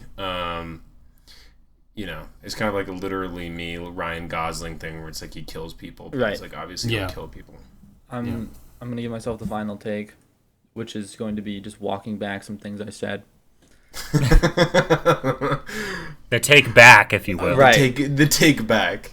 Yeah. My final take back. Yeah, give us your take, and then we got to move to her. Yes, this person that I was imagining in my head as the fake financier is just Robin Hood Nvidia stock options guy, who, like Steven was saying, is operating very firmly within this fantasy. However, they are operating in its like 30 IQ points below average. Okay, her. Yeah, her. I think I have, you know, I think I should rewatch her. I should rewatch her. At the time, her was awesome. It was really good. And I feel like it will only become more important, and not to be cringe, but for all of the material reasons that we know today, to have like, you know, the what's the expression, like the roosters or something came home to roost, the chickens came home to whatever the thing is. It's it's like I think it's like the hens, I don't fucking know, the hens came home to roost, something like that. But basically, like, look, we're at the point where, like, you know, life is a Turing test, and love is hell on earth in the 21st century for many people. For many me. Yeah, for many me. me. For many me. Like, just, I mean, objectively, like, the dating scene's just tough. And, like, this movie situates itself there without having any cringe takes, you know? So you get to really explore an idea with that backdrop, but then get somewhere with it instead of just like. Did you watch it recently? No, but I want to. Yeah, I think I watched it a while ago, and there's kind of like this obvious like sort of you know, at the time when you watch it, there's kind of this thing of like, you know, I don't know, you're like, oh no, you know, like, oh, blah blah blah, cry, you know, the computer does this thing. I mean, I don't know, there is like a sort of thing where it's like kind of very understandable take about like why why you shouldn't take it seriously or something like that. But I think that what's interesting about it is actually, like, I think you just invoked what's interesting about it by expanding the conversation, or like expanding the kind of topics that it is touching on, exploring the ideas, the world, etc., to just kind of like contemporary dating as a whole or something like this, or just relationships as a whole, and just like kind of like, you know, I think that if you just like shave off the whole like AI, like the, you know, if you just take for granted, despite like maybe having, you know, feelings about like the actual limits of this, that, the other, of like the consciousness of some AI, something or other. If you just shave that off and just like watch the film as it's, I feel like, intended, which is not necessarily to talk about like, oh, AI, this, that, the other. Yeah. It's like it's not about AI, this, that, the other. It's about like, you know, this like relationship thing and blah blah blah blah blah blah blah. Yeah. Totally. When I first watched it, you know, classically it was in high school. Classically it was my attempt of breaking through and seeing what is Kino like, what is a real movie. And I remember this movie making me feel like, I don't know, really like sad, but like in a cozy way, that I then directly after that watched this movie called The Lobster. if anybody knows about The Lobster. Yorgos Lanthimos. And the most people's first exposure. And The Lobster, I remember watching it and being like, this is like just the worst version of her. You know, even at the time, I like didn't really fuck with The Lobster that much, but I couldn't admit that to myself, right? Because when you're in that stage of being 17 and being like, I'm gonna watch good movies now, you can't see the wheat from the chaff a lot of the times. Like anything that is in the good movie category, everything was like lumped in, and I sort of took it for what it was and tried to understand it as good and why it was good. Yeah, that's so true. You do, that is kind of a very important stage. But yeah, because I not to transition the conversation too much, but it's when you're trying to go through that, you can't just write something off. You know, you have to develop the muscle and the new language that is attached to a different kind of movie. I don't necessarily. I mean, whatever. I totally see that and agree with that. It's been a very long time since I watched The Lobster, but I think The Lobster is like, vaguely about similar topics. It is like a very different film, and it's like I feel like the reasons why it might not be so great, I feel like, are very different than just like, well, the things that are not great about it are good about her or something like that. Like her did this but better, because I think that like, oh my god, I don't remember The Lobster enough to actually describe like what it's I don't know. I feel like this conversation is going to become really uninteresting because I don't have enough of a grip on either film to. I want to give one Lobster statement, really brief, which is, I had a really hard time watching Lobster. I watched it probably when I was 18, maybe 17, and it. I feel like, and I know this is going to sound cringe and like I'm writing it off, but I really feel like it was a film that wanted you to feel, in a visceral sense, something adjacent to the nerves of the reality of like finding relationships and how difficult that can be, especially as you get older and things like that, like older dating and things like that. Like it just wanted to, and so how it does that is it just puts you in these fucking awkward, tense, disgusting, like horrific situations. They're like running away from it. You're in a Starbucks. And yeah, and so like it's, and then but honestly, my problem with it is like that's as far as it goes. Like that, and that just isn't enough to me. And so like you watch and you're like, well, that works, but where's the generation of something? All you did was kind of just tell me that a problem exists, and like you didn't like play with the problem, and you don't have to solve it, but you just like said what we all already feel, which is, and that's why it gets to the acclaim it does, because it is still doing that. So it's not like, it's not nothing, but it really just, I don't know, leaves one wanting. But I'm curious if Jacob, did you ever see her? No, that's why I'm suspiciously quiet. Fuck. Now I feel bad. Can we move to 2012 and talk about how fucking unbelievable it is that we have Amour, as in the Michelle Haneke film, being compared to Argo. Being compared to Argo. So to those and Lincoln and Life of Pi and Zero Dark 30. Yeah. So just for context, 2012, Amour, was a runner-up to Argo, the winner of 2012. Dude, that's crazy. And for the listeners, we'll just run through them real quick. Argo, Amour, Beasts of the Southern Wild. As a correction, it was not. Well, I guess it was runner-up in a sense, but this list is just alphabetical order. Yeah. Django Unchained, Life of Pi, Lincoln, Les Misérables, Silver Linings Playbook, Zero Dark 30. Actually, kind of a stacked year in terms of like Hollywood, like epic stuff. Is true. Yeah. But a lot of shit. Still disgusting. It is a lot of Hollywood, and then the best film that Haneke ever made. This is just such a funny, like, just... I'm looking at this list, and I'm like, damn, dude, I feel like there's no bangers in here. Like, 2013 had Her, and I think that's a decent movie. Like, I'm considering that one pretty good. Dude, Django Unchained But, is like, probably.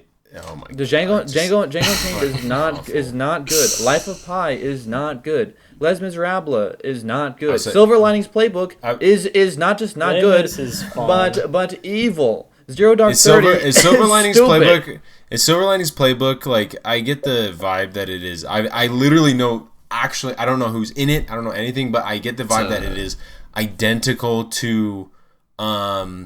Oh my god, what is the movie called? It's so evil, Blindside. it's crazy. What? Blindside. No. Okay, no. It's The Bear. It's no. It has Bradley Cooper in it, which It's Bradley tells Cooper, you everything Jennifer you need to know. Lawrence. Bradley Cooper, Jennifer Lawrence. I can't remember the fucking movie. Dude, that movie, I think it's fine. I don't It's think Joseph it's not very good Gordon-Levitt's- though. Joseph Gordon-Levitt in 50 500 Days of Summer. 500 Days of Summer. Am I correct in associating those two films? Because it's like I feel like I always heard that 500 Days of Summer and I don't Perks think of you're- being a wallflower in the same sentence. I don't think you're too far off. No. In terms of It's just aesthetic the vibe, conversation is fair. in terms But of it's not. aesthetic It's vibe, not. I It's think. not like. It's not like. It's not evil in the same. Like 500 Days of Summer is just like this like weird like incel fuel. It's not. It's not necessarily. It's in that way, it's not right? really.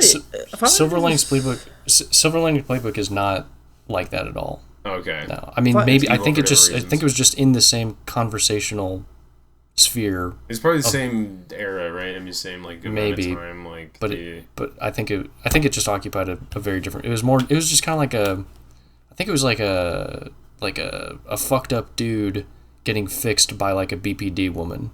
oh my god. Which is like and that's like just a very engrossing, gripping thing for the average American person. He's like, wow. People I'll tell you what. with mental problems. Silver Linings Playbook is. My grandfather, I respect him very much. It was the only film that I've ever heard him talk about, and he likes Silver Linings Playbook, and he consistently references this one scene where Robert De Niro is sitting down and with all of his remotes, and he consistently is adjusting the remotes to be straight, and he said that's just like me, and he really felt connected to Robert De Niro's character in this little small moment, and That's he amazing. likes to bring that up. I'm honestly good for him. It's That based. is like It's that based. might be the most boomer thing I've ever heard in my life. That's like top 10, like just like as like a contemporary, like this is how I feel as a person of this. Yeah. There's something deeply touching and kind of sad about that. Well, honestly. I really like that he makes me feel felt a that certain way. I really like that he felt so seen from that. Yeah, small yeah, moment. no, that's You know? honestly incredible. Like, Yeah. For that's, once, it's not fuck the boomers. But for Jacob, once. I want to hear your take on Les Miserables. I have not seen it. I love Les Miserables. Well, Brody as a whole, just or shit on like it. this film. As a whole, and I also enjoyed the film because I've seen. As a child, I was taken to the theater a lot, and I saw a lot of plays, a lot of classics that you might have heard. So awesome. Yeah. One of those, I saw Les Mis in like the San Diego theater company, poopy, stinky, whatever you want to call it. And I was like, okay, this is kind of epic. And so I was really juiced on it. So sick. I was really juiced on it, and then the movie came out, and I went to go see it with my grandmother, she So took me to see the Kino. play, Yeah. and so we went and saw the movie together with my grandfather, and it was simply Kino. I mean, it's just No, that's awesome. wholesome grandparent Dude. time. Yeah, Les and, Mis. Les Mis is so fucking awesome. dude. My issue So with fucking epic. Les Mis is that Master of the house. I bet you that watching it on the stage is so epic. I watched that fucking wizard shit, fucking poop Wicked? thing. Wicked. I watched Wicked, Wicked. and that legitimately changed my life with my grandparents, and that was an awesome experience. some things need to stay on the stage. I think it's a stage. I think it's a stage I mean, vibe. I will People say, always cite the singing, and they talk about how bad some of the actors' singing is, and I can't get behind that. Yes, I am biased. Yes, I am being stubborn because I decided to like something as a child, and I'm not going to change my mind. But I mean, Pokemon. Let me listen. Yeah. As someone who this is As someone with an advanced take. I've seen Les Mis live, like 3 different productions of Les Mis live, and I watched the movie at age like 20, I think. It's like a little bit later, so it wasn't like a high school era. I'd already developed, some this, that, the other. So it's like I wasn't encountering it as a child, and I also already had like preconceptions and an interest and enjoyment of Les Mis. And I understand why people get upset about the singing, but I will say it did not necessarily, like, the things that bothered me were more about, like, I wish that the film went further into translating it into the medium, but like, because the singing didn't really bother me at all, because it's like, Didn't bother me they're fantastic actors, like everyone is really great. I mean, and the characters are obviously, the characters are the characters, and I think that they all do a fantastic job of being those. And also, let's just point out the elephant in the room, that Jacob is particularly partial to Russell Crowe. Especially as being, also, Javert, as being Javert. Also, wait, hold on. What did you actually mean by that? Just like you are just such a Russell Crowe guy, and you're such a Javert enjoyer that, like, there's nothing like you. There's no, and this is totally not deprecatory in any way. Like, this is not critical in any way, but it's just like, it is so obvious that you, like, it just makes sense that you would just fucking love Russell Crowe playing Javert. I don't know. There is something so funny. I feel seen because that's exactly how I feel. Yeah, I knew it. I knew that was the case. That's awesome, dude. But I also awesome. I also appreciate the plight of Hugh Jackman as 24601 or whatever. Yeah, he's great. It's very, listen, people don't appreciate how subtle and nuanced Les Mis is, okay? Especially when it comes to the administration of justice, okay? Because it's not like I'm over here in Camp Javert just like, execute Hugh Jackman immediately. No, it's like there's a dialogue there. It's a great discussion of it's a great discussion of justice in general. I mean, Javert obviously is the the fulcrum of the the most kind of interesting. Anne Hathaway was like so pretty. Dude, honestly, gorgeous. She's fantastic. Like, the whole sequence of her, like, going to kind of the I mean, I don't know what you'd call it, because I don't think it necessarily would be like a red light district or whatever, but that whole sequence, like with the walking through, and there's all the horrors and stuff, and it's pretty phenomenal. I honestly I think that in my mind, I mean, there is obviously a lot of like decent translation. I feel like, do you know what's funny is that I think that on the stage, the epicness of what is happening, the like scale, I felt it a lot stronger in the live productions that I saw than I did in the film, when you actually are seeing the scale. I actually think that, like, what the films do that's better is what it exploits that is better is this, ability to have a close-up, you have like film acting, versus, but the thing is that the story is very, it's very theatrical, and it's very dramatic and big, and this, that, the other. So it's like the kind of larger gestures and kind of very classical theatrical form of like very embodied acting, I think, is like particularly well suited for these kind of archetypal characters and dynamics, whereas the film, it's like a completely different form of exploration, where it is like almost like more humanizing or something like that of the characters, because then suddenly you're dealing with like subtle internal emotions. That is interesting, actually. The close-up being kind of a hindrance. Yeah. I'm not saying one is superior necessarily, but just saying that that is the difference. Yeah. Even though I probably prefer it live, but next movie. I want to travel back in time by traveling forward in time by going to 2016. And I want this one to. I want this movies on here. I want a little drive-by take here. Has Moonlight's really bad, right? No, Moonlight's great. I like Moonlight. Oh no. Brody has outed himself. Brody's outed himself. Brody needs to cut that from recording. Why would I need to do that? Why would I need to do that? I'm just kidding. Well, wait. I'm just kidding. Why would I need to do that? When did you watch it? And tell us what you think. I watched it in theaters, in the Dollar Theater, R.I.P. With my friend Tony. I had a cold that day. I was coughing a lot during the movie. Talk about it. You cannot watch this movie with Tony. And it's impossible. It was 2016, so I was firmly in my enjoying. I thought that the Oscars were real. I thought that good movies were good. Okay, so I went into Moonlight being like, this is the good one. I thought A24 was not corrupt, and I was bored as fuck. Bored as fuck.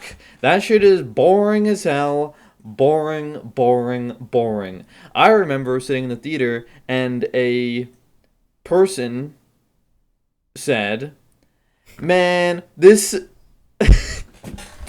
Oh my god! Got that. I was in the theater. That's fine. And cutting it back in.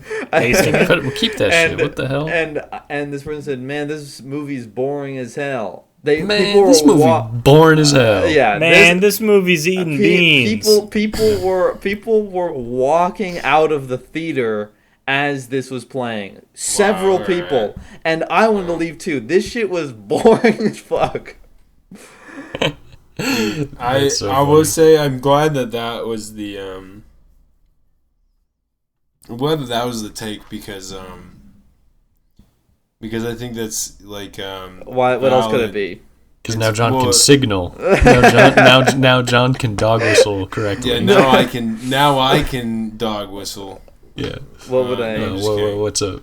No, I'm just kidding. I don't What's even. The Moonlight take? What's the Moonlight take? just because I remember watching it. I've not seen it. In this era that we've described as being, it's like everything. You're thinking everything is good, so you're looking for it. And you're watching The Lobster and being like, okay, wait, it is actually kind of good. Yeah, this isn't boring. This is artistic. This isn't boring. This is good. Okay, well, that's not necessarily how I felt watching The Lobster, but I will say watching Moonlight, I was actually, on my first viewing, I was in that area, and I was enthralled. I thought it was incredibly intense. It's very quiet and just like, I mean, I feel like Hanukkah would be like a decent comparison as far as like that is insane that you're saying that. That's so no. You haven't even heard that. You didn't even hear the whole description. I'm not even against what you're saying. I'm not even against what you're saying. No. Hanukkah, there's like a formal restriction that is happening all the time. There's also this divide of chapters that's happening. This cut to black. I said insane, not like you're out of your mind, you're stupid, but more like it's. I had no clue we were gonna get a Hanukkah invocation adjacent to Moonlight, and because I've never seen Moonlight. I've not watched this film in a long time. I would say there's obviously, I will say there is heavy stylization as well, but there are moments, particularly moments of violence, that are treated, I think, with a particularly fair and deft hand that it is like a very Hanukkian cachet. Cachet. And this, and I think so. Yeah, so it's like, which I think I appreciate the heavy stylization paired with this, because it is like, it's used as like a form of necessity. It's like when violence happens, it's treated seriously or something like that. But at least that's my having not watched it in a long time. That's my overall feelings. Arrival. I've heard people they have bad feelings about Arrival. I liked Arrival quite a bit. I mean, I don't know how well I could defend it, but I mean, I just hope that the people that knock it don't knock it because they're like, it doesn't even make sense, like logically, like the timeline. I hope that they come at it with some other kind of criticism because I liked it because it looks libtarded. I still don't know how it's libtarded. It's shot by Bradford Young. It looks gorgeous. This pod is demonstrating. It is very woman-pilled, feminine-pilled. This pod is demonstrating how many fucking movies John has seen and how few movies Jacob has seen. Yeah, I shouldn't even be here. I should stop talking. I haven't seen... No, you should keep talking. It's amazing. Wait. Jacob's right that... Well, not Jacob. No one's right here except for me, right. which is... wrong. We should be doing our best to find... I am wrong. We need to do our best to find movies that we have either really strong feelings about or ones we've all seen. Wait, I need to really quick while we're in 2016, and I need to. And while Brody said what he said about Moonlight, I will say I did in fact walk out of Fences. Me too. I walked out of Fences. I walked out of Fences. I did. I went to Fences. I saw the trailer for it. I was like, this looks fucking epic. I went with some friends. We walked out of Fences, and then we walked into Collateral Beauty with Will Smith. I don't know if anybody's seen that, but it's fucking just so skits. It's terrible, but like, I think we made the right decision on that day. I don't know. Maybe I'd watch Fences and like it now, but who knows? I won't go into the story, but Fences has an epic. Like that, Fences is a cornerstone of my life, and I will always remember Fences because I had a weed panic attack moment, which caused me to walk out of the film. And the pursuing events after that is a story for the ages. Steven and I really had an epic moment together where I was freaking out. I did not have a panic attack. Yeah, well, yes. Steven was trying to calm me down through a panic attack that it escalated to the point where I was asking to call the police, and he talked me down. And wow. Yeah. So thank you, Steven. Yeah, because Brody's here instead of in prison. Yeah, you just call me whenever you're. If any of the listeners are having panic attacks, call me. Call me. My number is Henrique. You know who to call. Henrique is having a panic attack. You can find me at 911. You can just ask for Steve. What's the Logic song that is like the suicide hotline? Dude. Worst 808-1800. Don't kill yourself. Yeah. Oh my God. Something like that. That sounds crazy, dude. So it's. I don't really care if you lie. That's another one. I don't really care if you die. I hope you kill yourself tonight. I actually kind of like that song. XO Tour Life. I like XO Tour Life. I like XO Tour Life. Push me to the edge. Push you to the edge.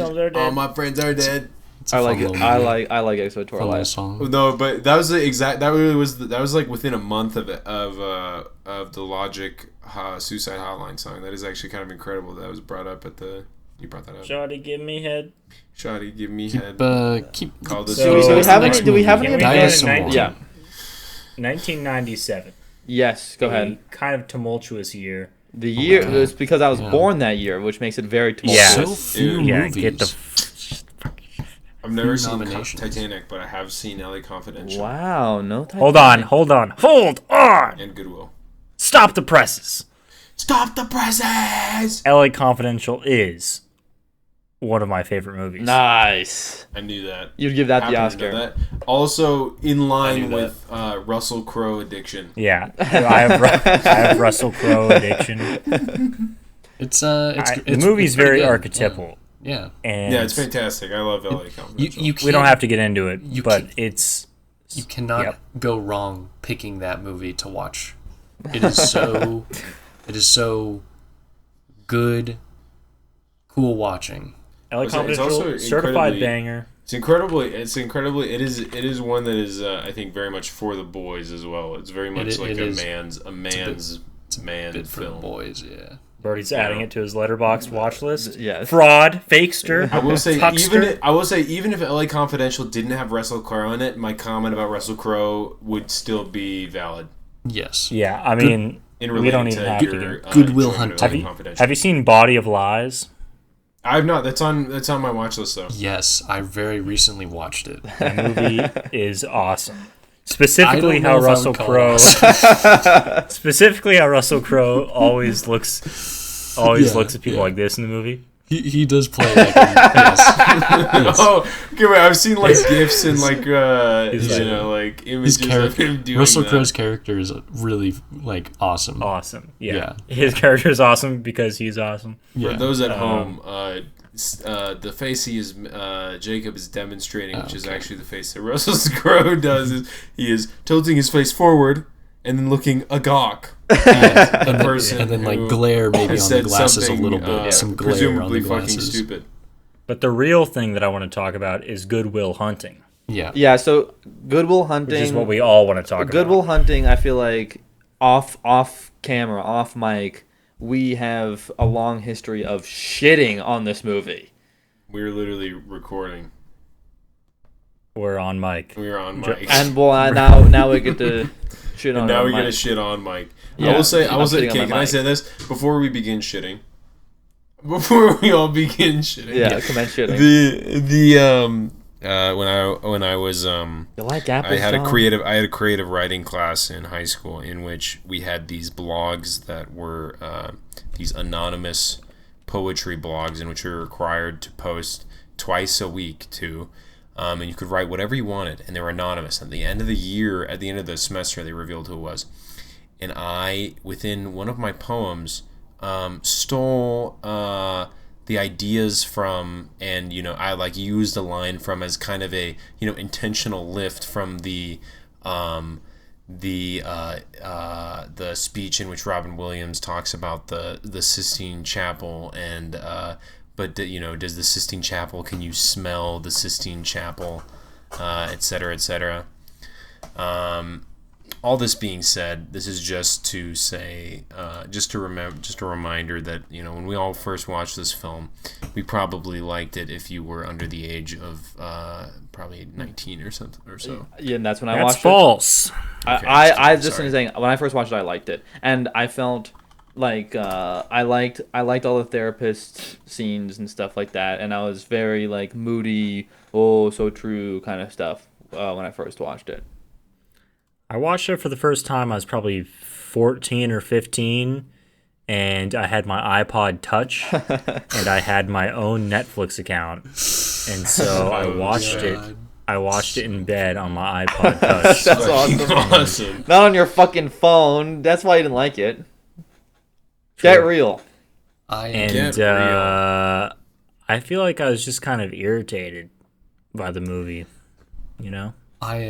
So first time I watched it, I liked it. Okay, but the funny story is in college, I was talking to a girl and we were getting really close to like dating or whatever, and like we're talking. I remember one time I was at her apartment and we'd already been on like several like pseudo dates, and and we're at her apartment, and at one point I'm like, we were watching a movie, some other movie, not Good Will Hunting, watching a movie.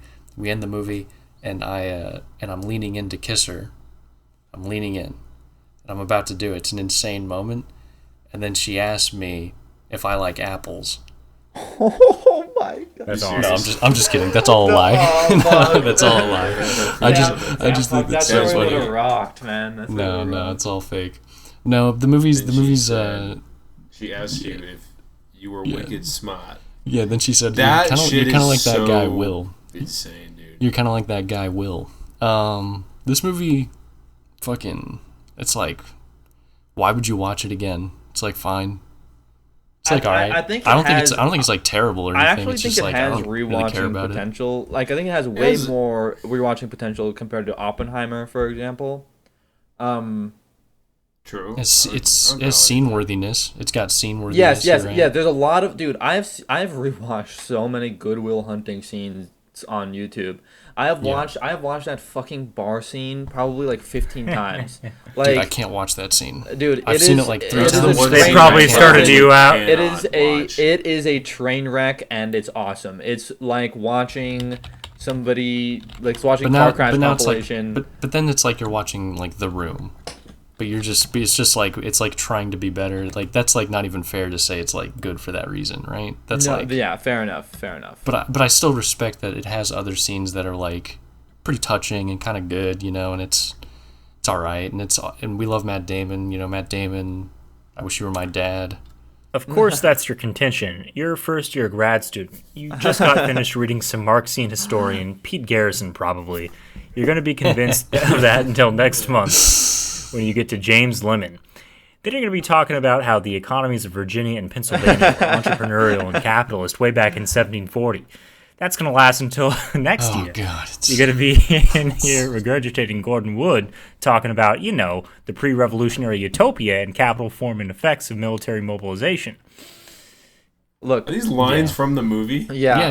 That's from the bar scene. Look, that's the scene. Who here? You spent $10 and you spent $1 billion. You got that from Vickers' work in Essex County, page 98, right? Who here wouldn't want to do that? Pre the age of like 23. Once you hit 23, you understand that shit is cringe. But before that, you want that. That's awesome. Intellectually, you want to be that guy? Yes. I will. I mean, there's obviously like the moment you read. I don't know about pre-23. Look, let's be more like 18. Look, like I was gonna say, it's like I'm a late bloomer. 23. I'm a late bloomer. Look, I am 23. I'm a late bloomer. Look.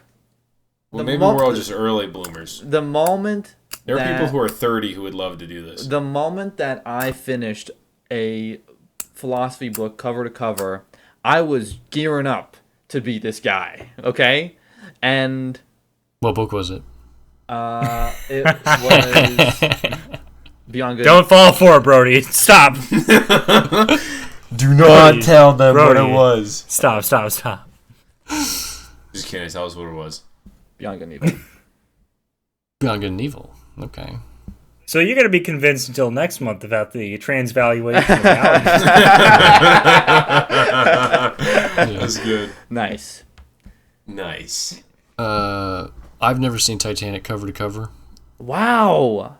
There was no point. Because you watched Zizek.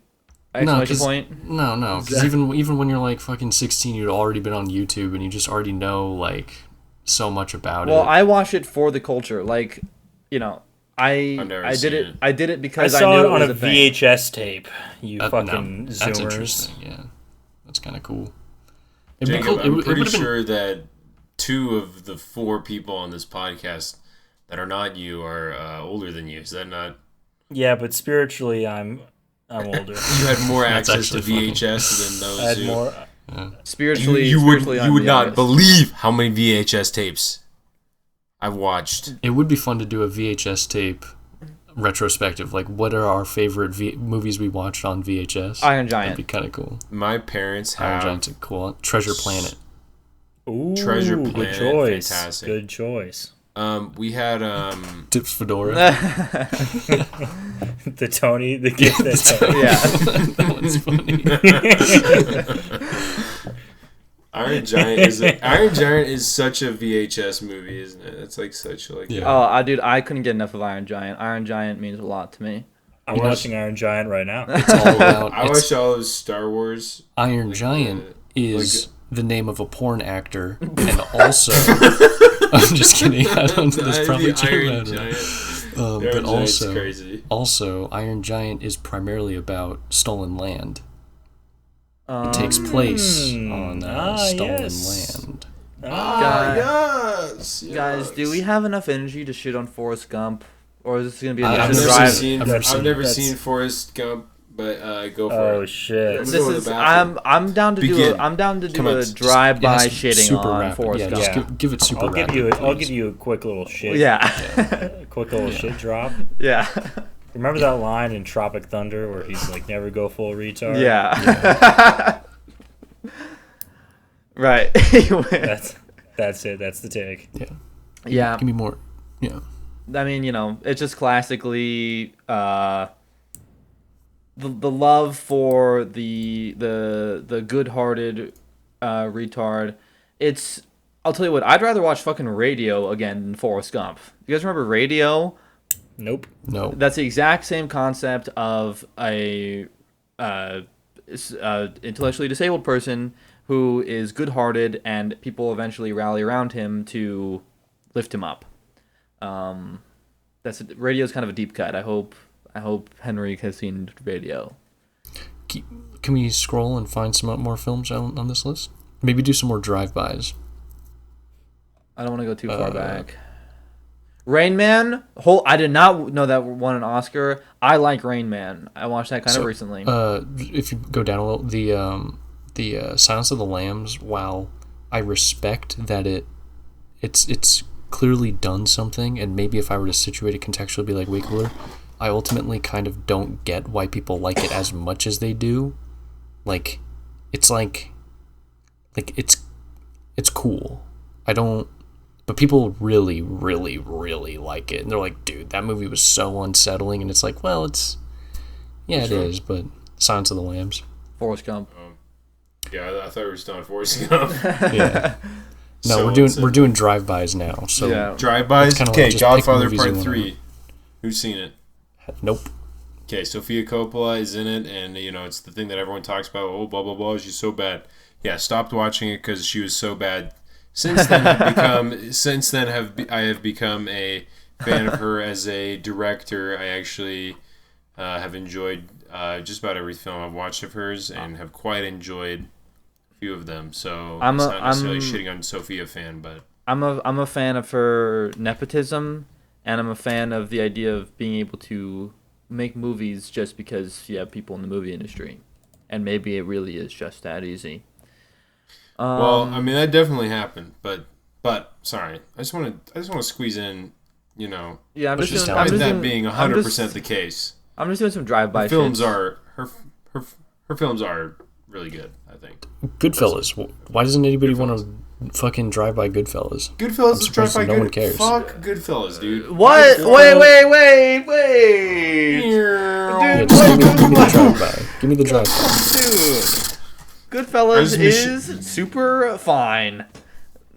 Goodfellas sucks. No. Goodfellas it kind of sucks besides like Joe Pesci. Obviously, you have like Joe Pesci being psychotic and it's epic for being Joe Pesci psychotic and it's epic. But like ultimately, I think Goodfellas, let's talk about the greater size of things. Goodfellas, let's talk about within Martin Scorsese's filmography.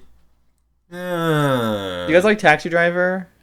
Taxi Driver's based. I like Taxi Driver. Pretty good. I've never seen Taxi Driver. Do you guys like Raging Bull?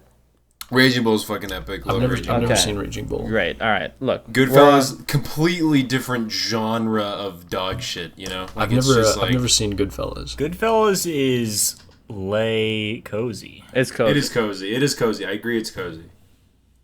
Any Rocky enjoyers? I'm a big Rocky enjoyer. I've never seen Rocky. I find it pretty hard to watch. I find the speech impediment so irritating. It's kind of like why I can't listen to RFK. We can call that a me issue. I'm not trying to. I'm not trying to say that other people.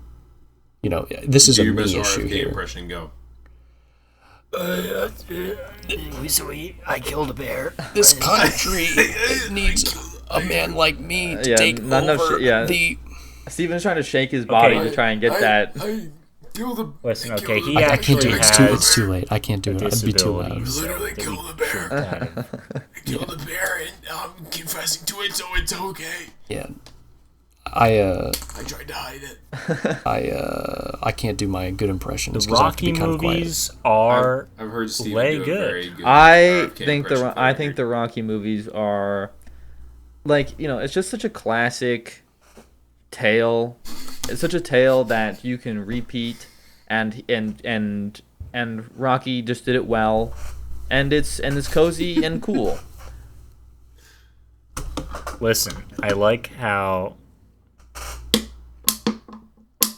I like how in the Rocky movies, in Rocky 1, he's basically like a classic low IQ meathead, and they make him out to be an actually functionally illiterate and retarded person in the movie that just knows how to fight and isn't even that good at fighting, but just like is a fighter. And then in Rocky 2, after he wins his fight, he's like rich. He's like rich and he has like money and a mansion and shit. And I think he even has a robot assistant. But it's funny because in the Rocky universe, after he achieves fame and fortune, his IQ points increase by like 30 points, and he becomes like a button-up, like educated, well-spoken person, That's awesome. or That's more so well-spoken. It's kind of funny. So funny. Okay, Like the only thing that was holding him back was his squalor, and he just transformed. My favorite Harvey Weinstein film, Gangs of New York. Gangs of New York. Steven is currently absolutely. We should have run a fucking better man juiced. against Lincoln while we had the chance. Let me quick drive by. Fargo, fantastic. The Sixth Sense. Honestly, I saw an interview with M. Night Shyamalan. I love Sixth Sense. Sixth Sense M. is Night awesome. Shyamalan. M. Night Shyamalan. I saw a video that made me so sad where he's in an interview and somebody directly asked him why his films keep getting worse. and like they said it nicer though, but like it was pretty bad. Like it was pretty direct and mean. And he's like honestly like seems like such a nice dude. And he sincerely, very sincerely was like, I don't know. I feel like I'm doing the same thing I've always done, and I don't get it. I don't know why. That is so sad, dude. And it made me very sad because I was like, dude. Also, I will say the next M. Night Shyamalan movie. I would say The Village gets a lot of shit and totally. Wait, I kind of like The Village. Totally deserves the shit that it gets. It's like, oh, that twist and blah blah blah blah blah. But it's the same thing as her. Same thing as her. Just you don't worry about the whole, the twist thing as being quote unquote the point. As much so as like, just the overall the content of what's going on before that point. I'm not saying ignore it entirely, but The Village deserves. I think The Village. I think it's kind of cool. It's pretty It's sick. not like incredible, it's good. but I kind of like Joaquin it. Yeah. Phoenix. It's one of Joaquin Phoenix's, I think, one of his better roles.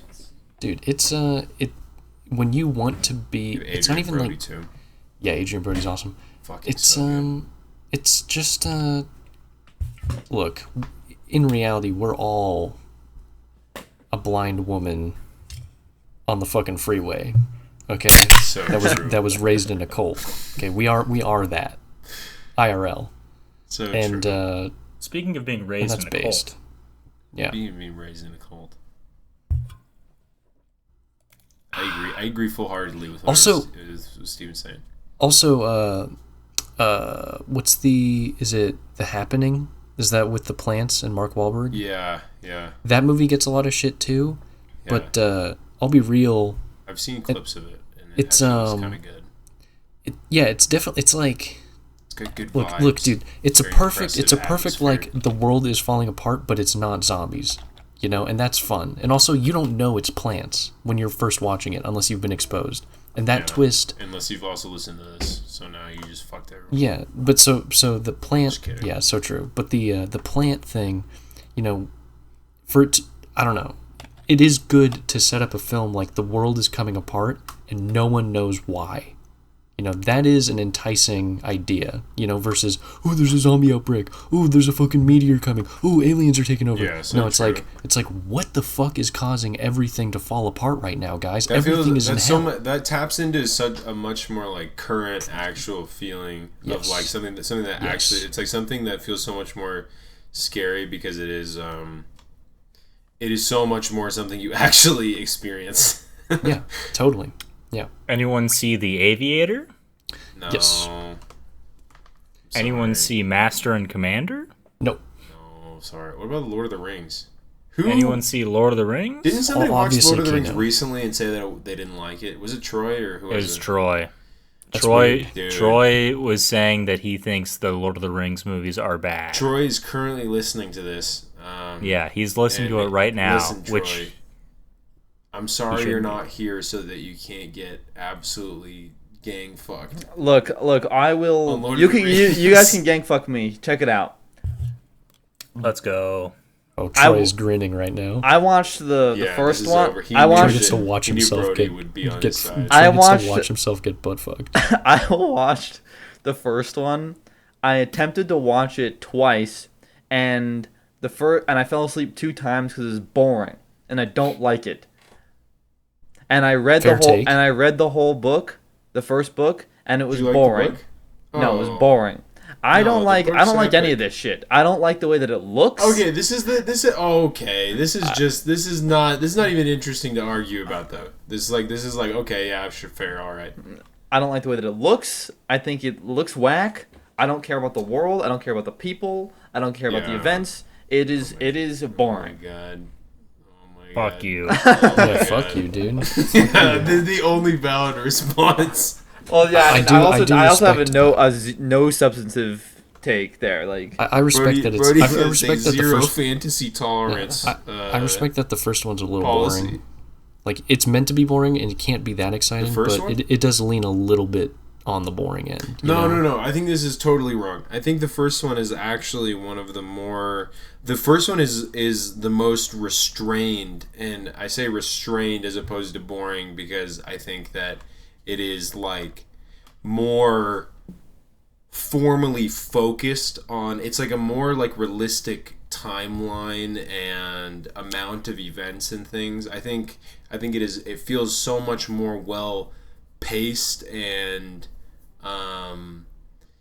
It feels like the world is kind of unfurling as you're watching it, as opposed to the second movie. The second movie is more like it's starting to push it a little bit, and I think the third is when it's like the things that are not great about the third are due to this kind of like complete scatteredness that is hard to keep up with. Even though I still love the third movie, but it's like not all three are good. I like the third one a lot. The first one, I have tried to. I've seen it like 7 times or something like that, and I have tried to rewatch the first time, and several times I just like the first one is so eminently good. It is insane, dude. Okay, the entire time.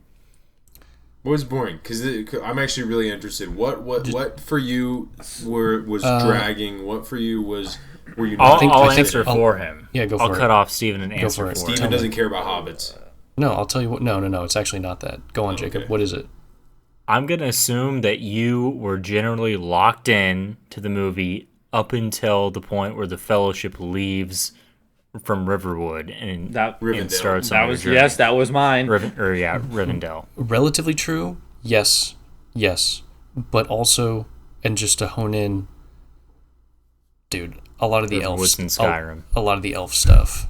The elf shit is totally valid. I would say, especially reading the book, the elves are like, unironically, like actually, there's like an aura and a power, and like they actually are like godly. And then in the movies there is it just doesn't really. Yeah. But outside of like Galadriel, is I think the only person who like the Kate Blanchett fucking I think.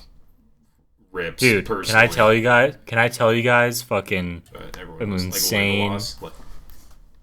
Yeah, there's no I can see it for 4 miles. I don't know, it's just fucking stupid.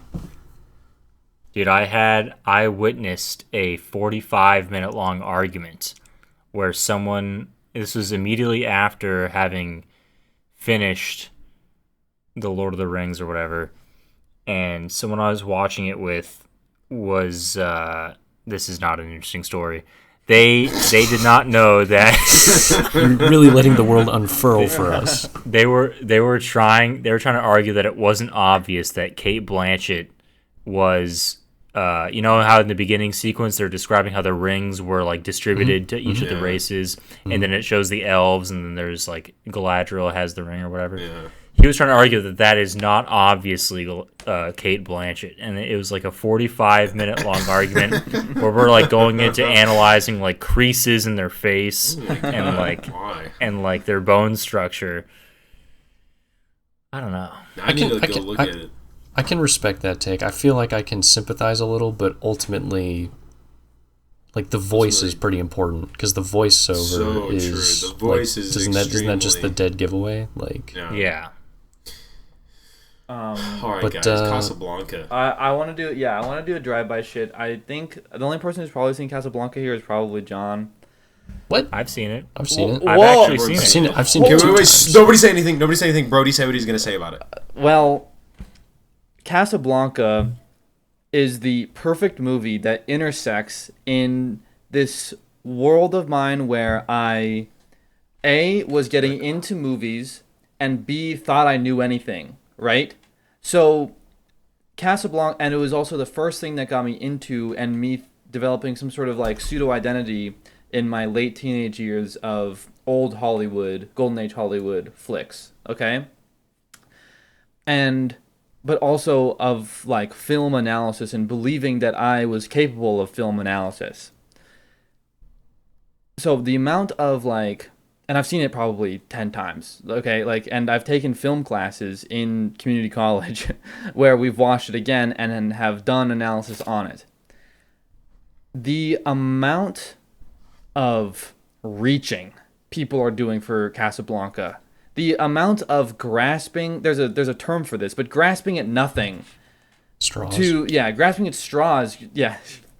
Grasping at There is a term for this, I believe.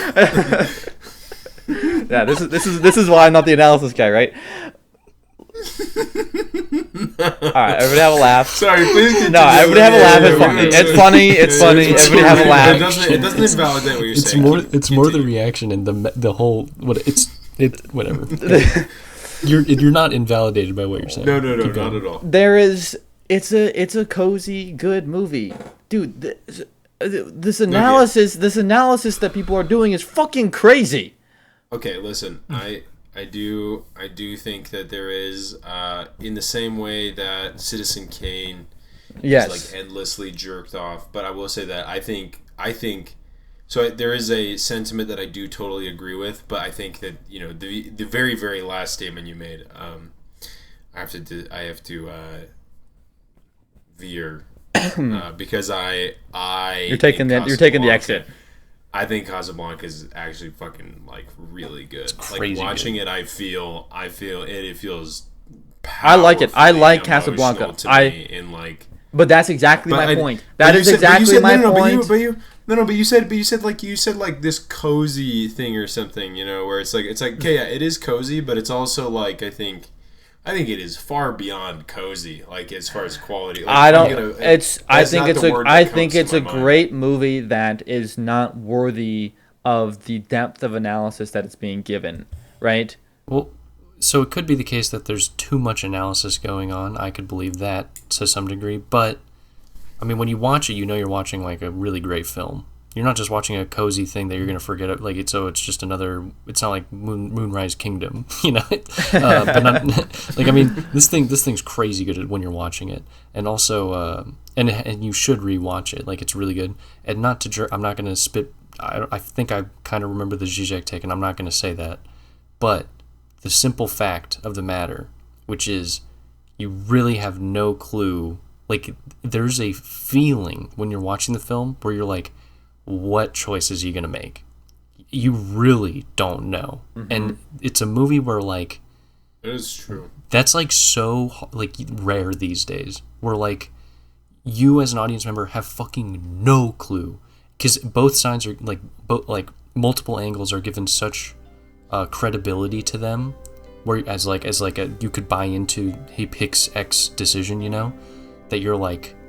You know, but of course, and then the Zizek take is like, but after the fact, it's the perfect ending because it quilts it all together, yada yada.